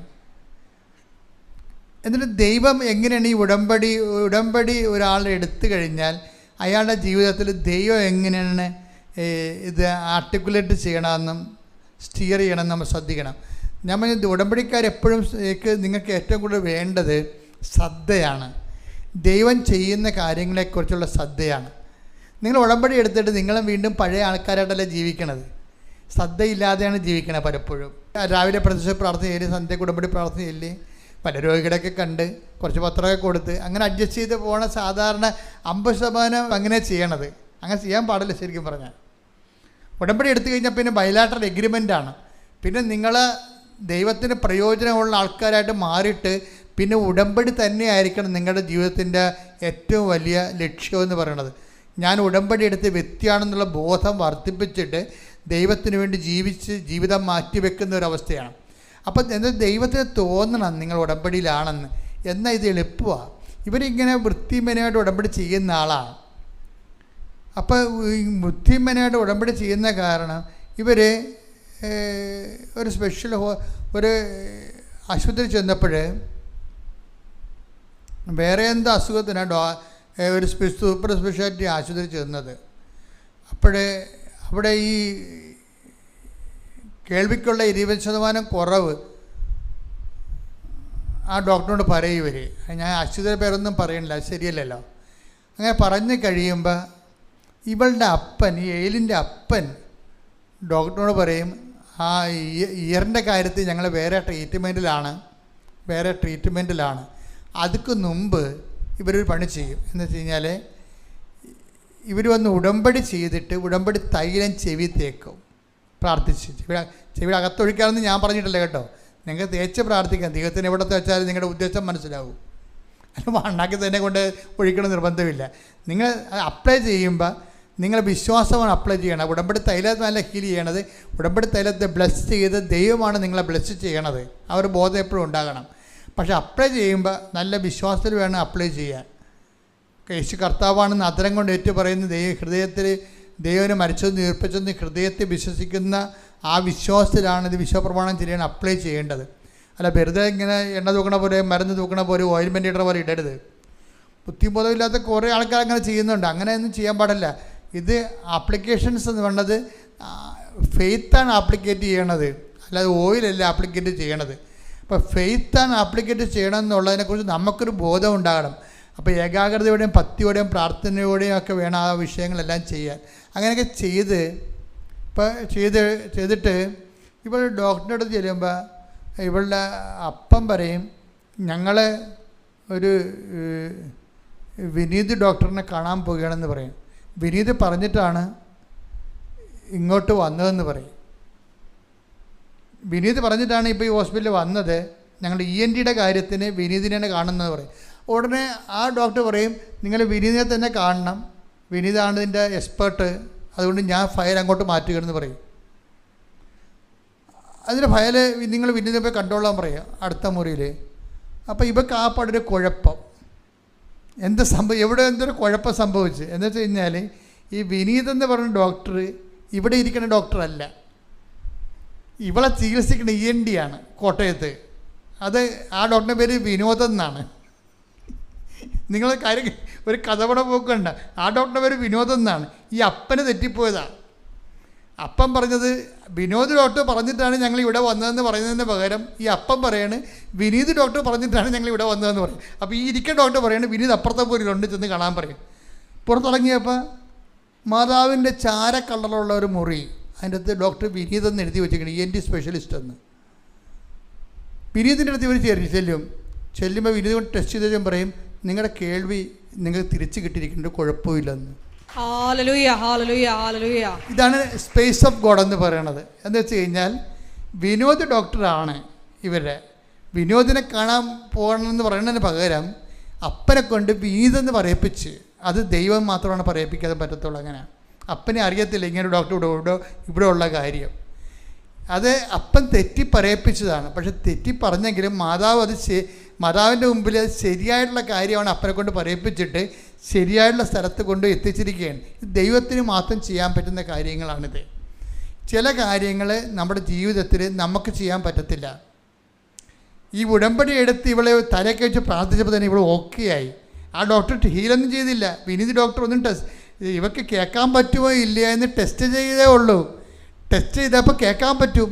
അപ്പോൾ ഇവൾക്ക് എപ്പോഴാണ് കേൾക്കാൻ പറ്റിയത്? അൾത്താരെ വെച്ച് പ്രാർത്ഥിച്ചപ്പോൾ തന്നെ മാതാവൊക്കെ കേൾവി കൊടുത്തു. എന്നിട്ട് അത് കേൾവിയൊക്കെ കൊടുത്തു എന്ന് പറയാൻ വേണ്ടി ടെസ്റ്റ് ചെയ്യാൻ വേണ്ടിയാണ് മാതാവ് അവിടെ കൊണ്ടുപോയത്. വിനോദിന് പകരം വിനീതിനെ കൊണ്ടുപോയി കൊടുത്തിട്ട്, അതായത് അമ്മ ഇങ്ങനെ കൂടെ ഇങ്ങനെ വളഞ്ഞും പൊളഞ്ഞും നമ്മുടെ കൂടെ അങ്ങ് സംശയിക്കുകയും നമ്മളെ ഗൈഡ് ചെയ്യുകയും ചെയ്യും. നീ നടക്കേണ്ട വഴി നിൻ്റെ മുഖത്ത് നോക്കി ഞാൻ നിന്നെ ഉപദേശിക്കുമെന്ന് പറയണത് നീ ഉടമ്പടിയിലാണ് നമുക്കത് മനസ്സിലാകണത്. ശ്രദ്ധിക്കട്ടെ. ഹല്ലേലൂയ.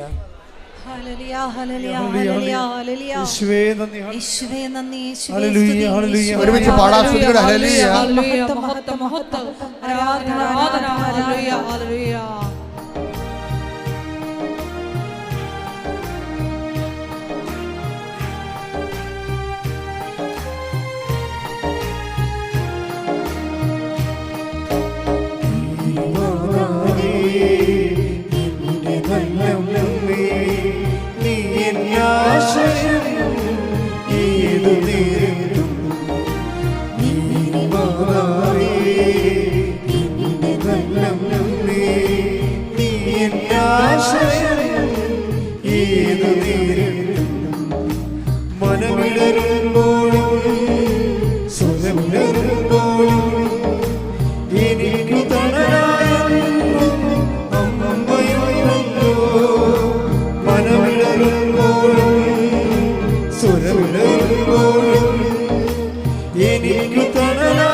പരിശുദ്ധ പരമദിവ്യകാരുണ്യത്തിന് എന്നേരവും ആരാധനയും സ്തുതിയും പുകഴ്ചയും ഉണ്ടായിരിക്കട്ടെ. പരിശുദ്ധ പരമദിവ്യകാരുണ്യത്തിന് എന്നേരവും ആരാധനയും സ്തുതിയും പുകഴ്ചയും ഉണ്ടായിരിക്കട്ടെ.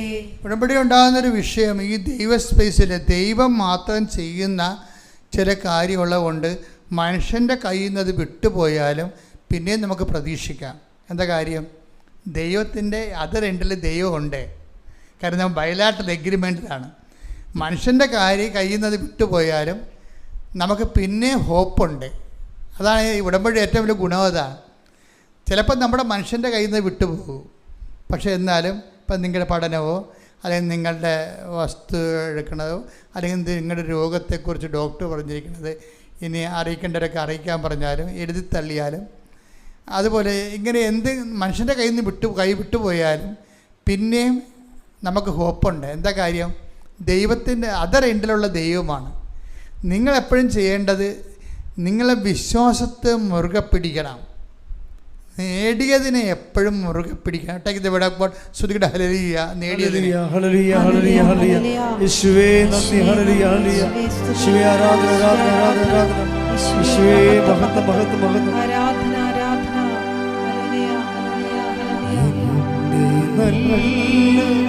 ഈശോയേ ദിവ്യകാരുണ്യമേ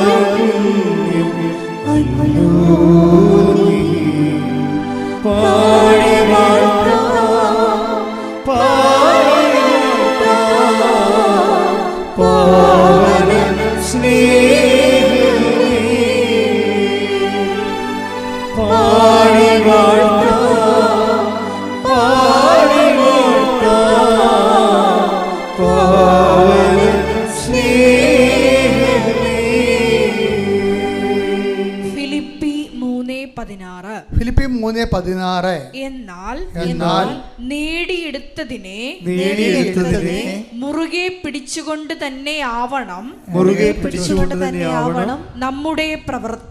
നമ്മുടെ പ്രവർത്തനം. പോരെ? ഒന്നാമത് പുതുക്കിയാലും രണ്ടാമത് പുതുക്കിയാലും മൂന്നാമത് പുതുക്കിയാലും ഈ പുതുക്കലിലൂടെയെല്ലാം നേടിയെടുത്ത ദൈവാനുഗ്രഹം, നേടിയെടുത്ത ആധ്യാത്മിക പ്രതിബദ്ധത, നേടിയെടുത്ത പ്രാർത്ഥനാ ജീവിതം, അതെന്ത് ചെയ്യണം? മുറുകെ പിടിച്ചുകൊണ്ട് വേണം നമ്മുടെ പ്രവർത്തനം. അല്ലാതെ ഒന്നാമത് ഉണ്ടായിരുന്ന അരൂപി ഇപ്പോഴില്ലെന്ന് പറയാൻ പറ്റത്തില്ല. അപ്പോൾ ഉടമ്പടി ബ്രേക്കാവും. കാര്യം ദൈവം, അത് ഞാൻ പറഞ്ഞില്ലേ, ദൈവം ഒന്നും മറക്കത്തില്ലെന്ന് പറഞ്ഞില്ലേ. അതുകൊണ്ടാണ് സ്മിർനായിലെ സഭയെ പറയണത്, എന്താണ്? നിനക്ക് മുമ്പുണ്ടായിരുന്ന സ്നേഹം ചേട്ടയ്ക്ക് ഇവിടെ ശ്രുതികടെ ഹല്ലേലൂയ.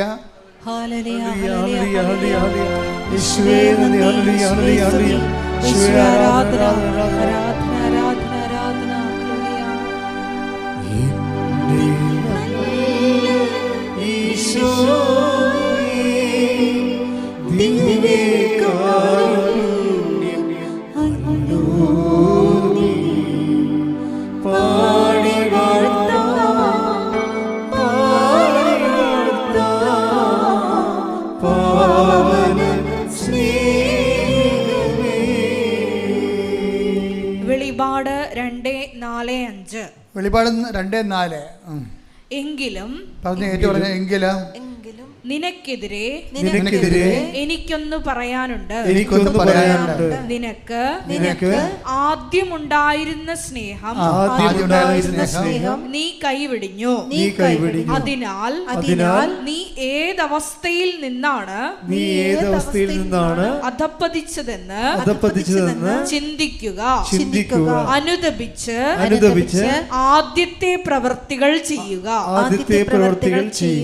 ആദ്യം ഉടമ്പടി പുതുക്കുമ്പോൾ ഉണ്ടാകുന്ന ഉശിരും തീഷ്ണതയും ഉത്സാഹവും, രണ്ടാമതോ മൂന്നാമതോ ഉടമ്പടി പുതുക്കിയാൽ ഉണ്ടാകുന്നില്ലെങ്കിൽ നിങ്ങൾ ഓർക്കരുത്, നിങ്ങൾ മറന്ന പോലെ ദൈവം ഉടമ്പടി മറന്നിട്ടുണ്ടെന്ന്. ദൈവം മറന്നിട്ടില്ല. ദൈവം പറഞ്ഞു കേട്ടില്ലേ, ഞാൻ ആദ്യം നിനക്ക്, നീ എന്തുമാത്രം ദൈവസ്നേഹത്തെ വളർന്ന ഒരു ദിവസം എനിക്കറിയാം, അത് എൻ്റെ രജിസ്റ്റർ ചെയ്തിട്ടുണ്ട്. അത്രയും ചൈതന്യം ഇന്ന് നിനക്കില്ല എന്ന് പറയുകയാണ്. അതുകൊണ്ടാണ് ഈ പറയുന്നത്, നേടിയെടുത്തതിനെ മുറുകെ പിടിച്ചുകൊണ്ട് വേണം നമ്മുടെ പ്രവർത്തനം. പ്രാർത്ഥിക്കുക, കർത്താവ് ദൈവമേ, ഓരോ തവണകള് ഉടമ്പടി പുതുക്കുമ്പോൾ മുമ്പത്തെക്കാൾ ചൈതന്യത്തോടെ ദൈവത്തിന് പ്രയോജനമുള്ള സുവിശേഷ വേലക്കാരായി സാക്ഷികളായി എന്നെ ഉയർത്തണമേ, എന്നെ വളർത്തണമേ. ശ്രദ്ധിക്കട്ടെ.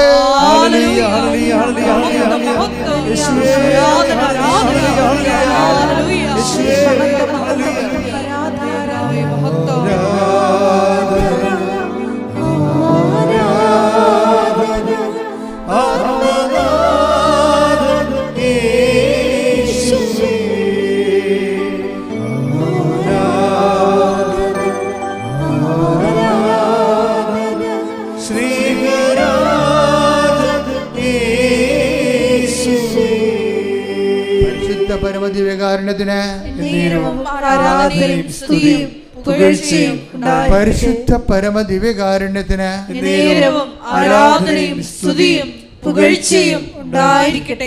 വളരെ രസകരമായൊരു സാക്ഷ്യം ഉണ്ടായിരുന്നു ഈ ദിവസങ്ങളിൽ. അതൊരു അക്രൈസ്തവ സഹോദരി പറഞ്ഞതാണ്. അവരുടെ പേര് സജിനി സുരേന്ദ്രൻ. ഇവിടെ പ്രത്യേകത എന്ന് പറയുന്നത് ഹരിപ്പാട് മുനിസിപ്പൽ കൗൺസിലറാണ്. ഹരിപ്പാട് മുനിസിപ്പൽ കൗൺസിലറാണ് സജിനി സുരേന്ദ്രൻ. ഇവരുടെ വാർഡിൽ 40 വർഷമായിട്ട്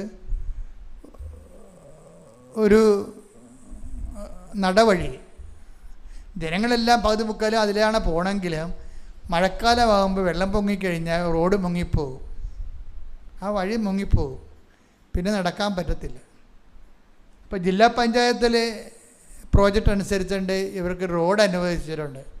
ഇവർ വലിയ സങ്കടപ്പെട്ടിട്ടാണ്. അപ്പോൾ അവർ മെമ്പറായ കാലം മുതൽ ഇവർ മുനിസിപ്പൽ ഓഫീസിലും അവിടെ തന്നെ മുനിസിപ്പൽ കമ്മിറ്റിയിലും പറഞ്ഞ് അവസാനം ഇവർക്ക് റോഡ് അനുവദിച്ചത്.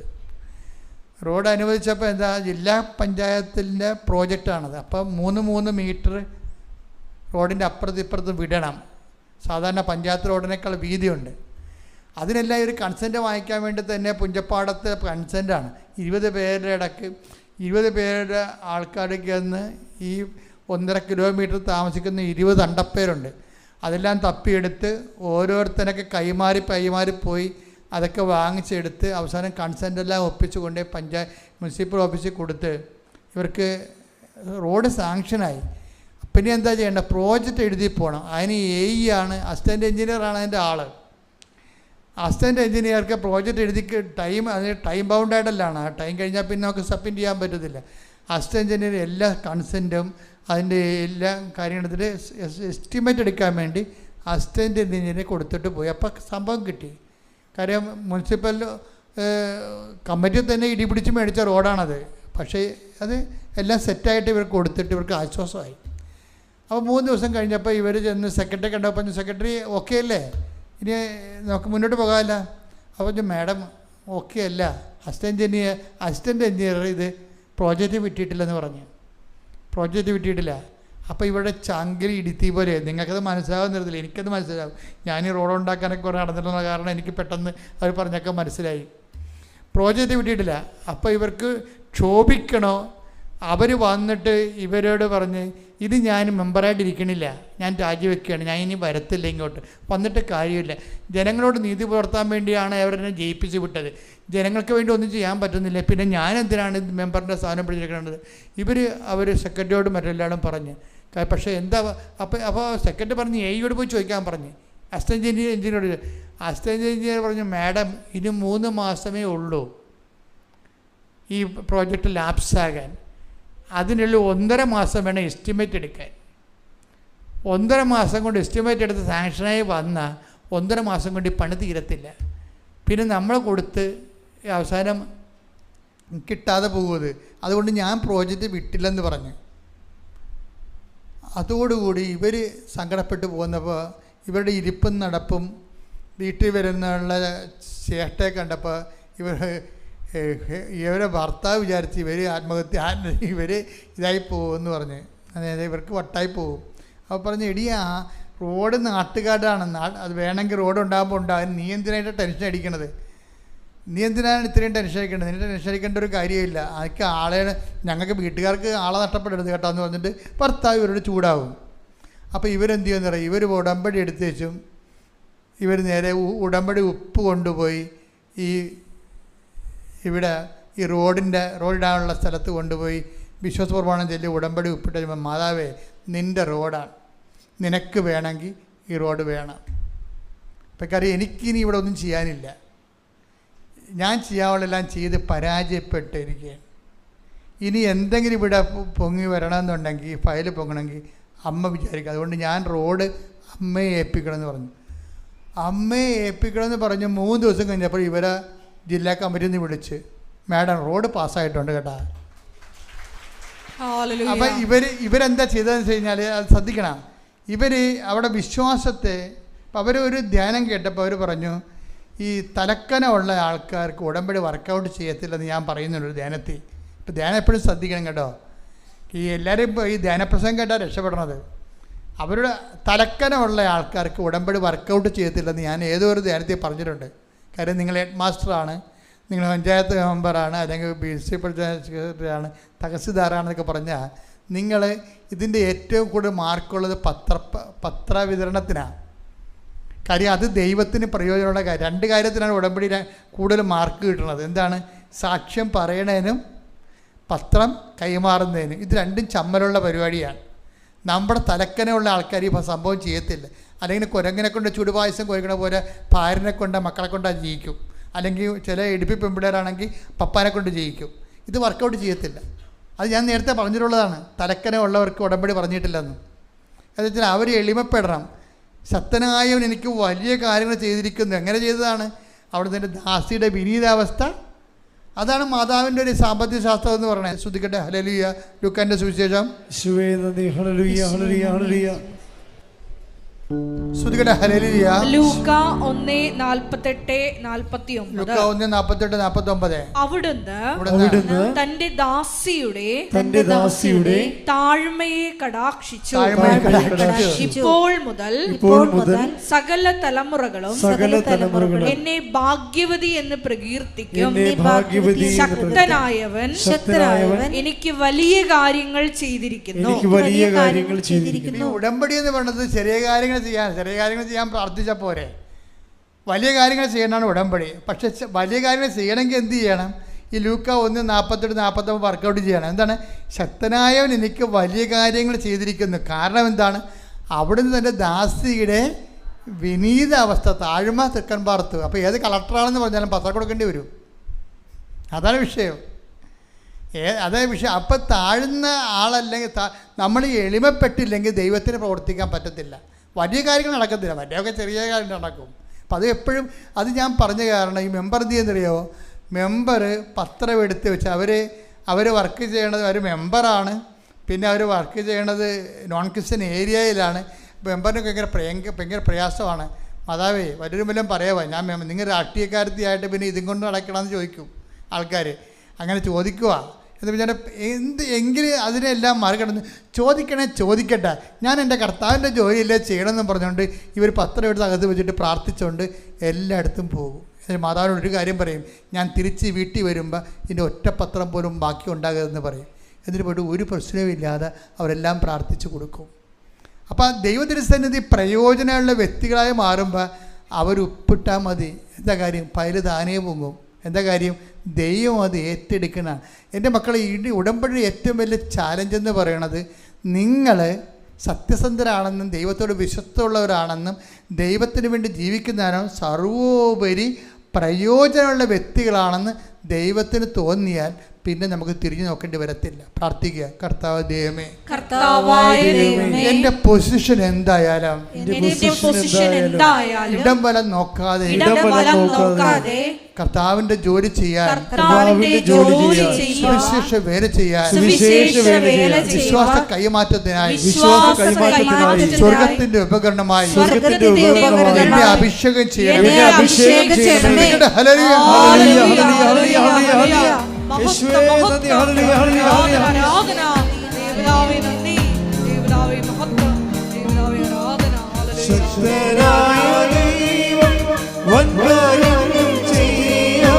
സർവശക്തിയോടെ എഴുന്നള്ളുക, ശക്തനായ ദൈവം വൻകാര്യങ്ങൾ ചെയ്യാൻ സർവശക്തിയോടെ എഴുന്നള്ളുക.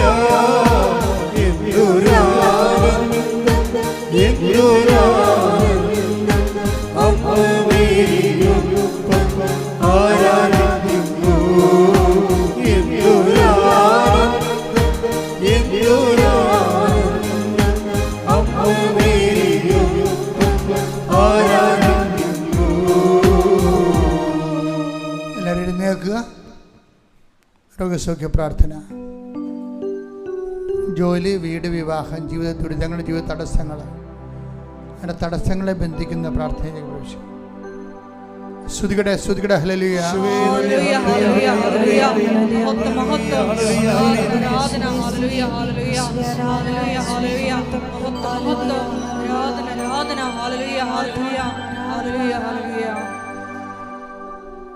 അച്ഛനോട് ചേർന്ന് പ്രാർത്ഥിക്കുക. കർത്താവായ ദൈവമേ, അങ്ങയുടെ വിശുദ്ധ പൗരോഹിത്യത്തെ മഹത്വപ്പെടുത്തണമേ. സഭയിലുള്ള സാന്നിധ്യം പ്രകടമാക്കണമേ. കർത്താവേ, തീർത്ഥാടനത്തിൽ പ്രാർത്ഥിക്കുന്നവരും ഓൺലൈനിൽ പ്രാർത്ഥിക്കുന്നവരും അവർ രോഗികളായിട്ടുള്ളവരുടെ മേൽ അങ്ങയുടെ തിരുമുറിവാർന്ന വലതുകരം വയ്ക്കണമേ. വയ്ക്കണമേ. ഓരോ രോഗികളുടെ മേലും അങ്ങനെ വിശുദ്ധമായ തിരുമുറിവാർന്ന വലതുകരം സ്പർശിക്കണമേ. തൊണ്ടയിലെ രോഗികള്, ടോൺസിലൈറ്റിസ് രോഗികള്, തൈറോയ്ഡ് രോഗികള്, ശ്വാസകോശ രോഗികള്, കരള് രോഗികള്, ഹൃദയ രോഗികള്, ഉദര രോഗികള്, അൾസർ രോഗികള്, അൾസസ് രോഗികള്, സിസ്റ്റ് രോഗമുള്ളവര്, ആന്തരിക അവയവങ്ങളിലെ മുഴകളുള്ളവര് കർത്താവിന്റെ രക്തത്താൽ നനക്കപ്പെടട്ടെ. യേശുവിന്റെ നാമത്തിൽ മാരക രോഗങ്ങള്, തീരാവേദികള് യേശുവിന്റെ നാമത്തിൽ ഈ നിമിഷം മാറിപ്പോകട്ടെ. യേശുവേ ഹല്ലേലൂയ ഹല്ലേലൂയ.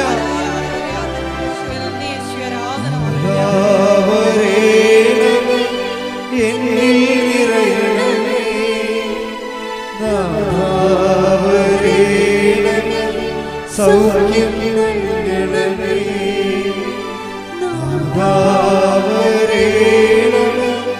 എന്നിൽ നിറയണമേ,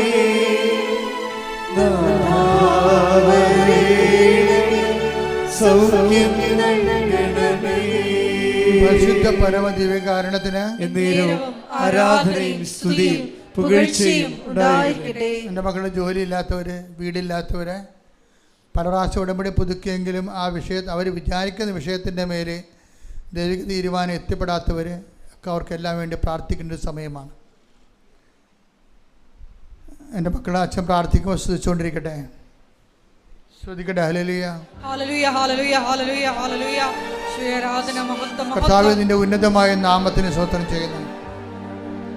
കർത്താവേ, നിന്റെ വിശുദ്ധ പൗരോഹിത്യത്തെ മഹത്വപ്പെടുത്തണമേ. കർത്താവേ, സഭയിലുള്ള സാന്നിധ്യം ദൃഢമാക്കണമേ. 39 വർഷം ഞാൻ അർപ്പിച്ച കൃപാനയുടെ യോഗ്യതയാൽ കൃപാസ്ഥാനത്താറെ ജീവനോടെ പ്രത്യക്ഷപ്പെട്ട പരിശുദ്ധ അമ്മയുടെ മാധ്യസ്ഥത്തിന് ഞങ്ങളുടെ മക്കൾക്ക് വേണ്ടി പ്രാർത്ഥിക്കുന്നു. കർത്താവേ, ഈശോ അമ്മയുടെ പ്രത്യക്ഷീകരണത്തിന് സ്ഥിരീകരണത്തിൻ്റെ അടയാളമാകാൻ ഈ അൾത്താരയിൽ നടന്ന 10,000-കണക്കിന് ആരാധന ശക്തിയാൽ ഓരോരുത്തരും ഉടമ്പടി വച്ചിരിക്കുന്ന ഓരോ കാര്യങ്ങളും, ഉടമ്പടി ജീവിക്കുന്നവരുടെ ഓരോ കാര്യങ്ങളും,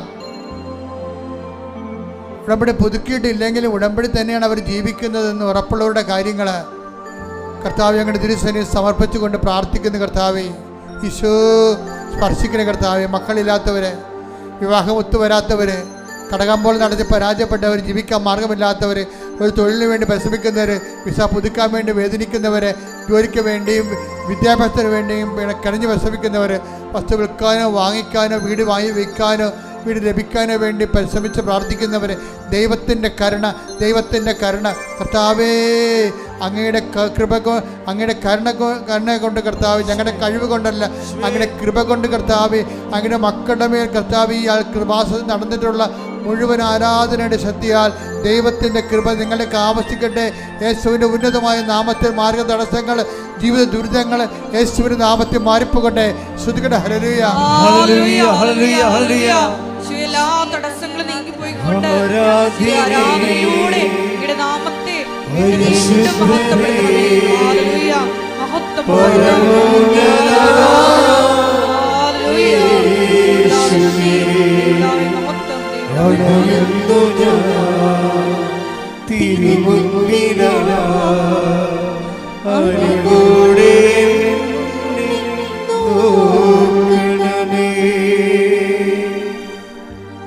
എല്ലാവരും മുട്ടേന്നിക്കുക. മൗനമായി പ്രാർത്ഥിക്കേണ്ട സമയമാണ്. വ്യക്തിപരമായ ആവശ്യങ്ങൾക്ക് വേണ്ടി മൗനമായി പ്രാർത്ഥിക്കേണ്ട സമയമാണ്. ആരാധന ആശീർവാദത്തിലേക്ക് പോവുകയാണ് നമ്മൾ.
സമാപനാശീർവാദം.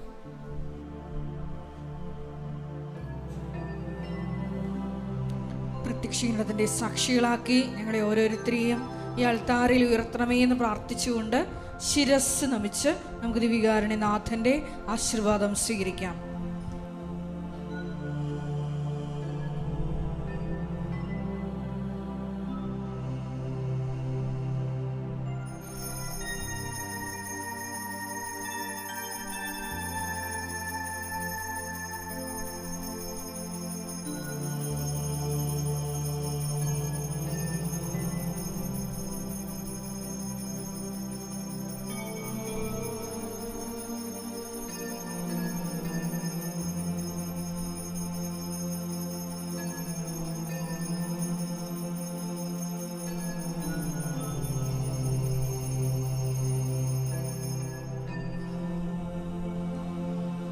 പരിശുദ്ധ പരമ ദിവ്യകാരുണ്യമേ,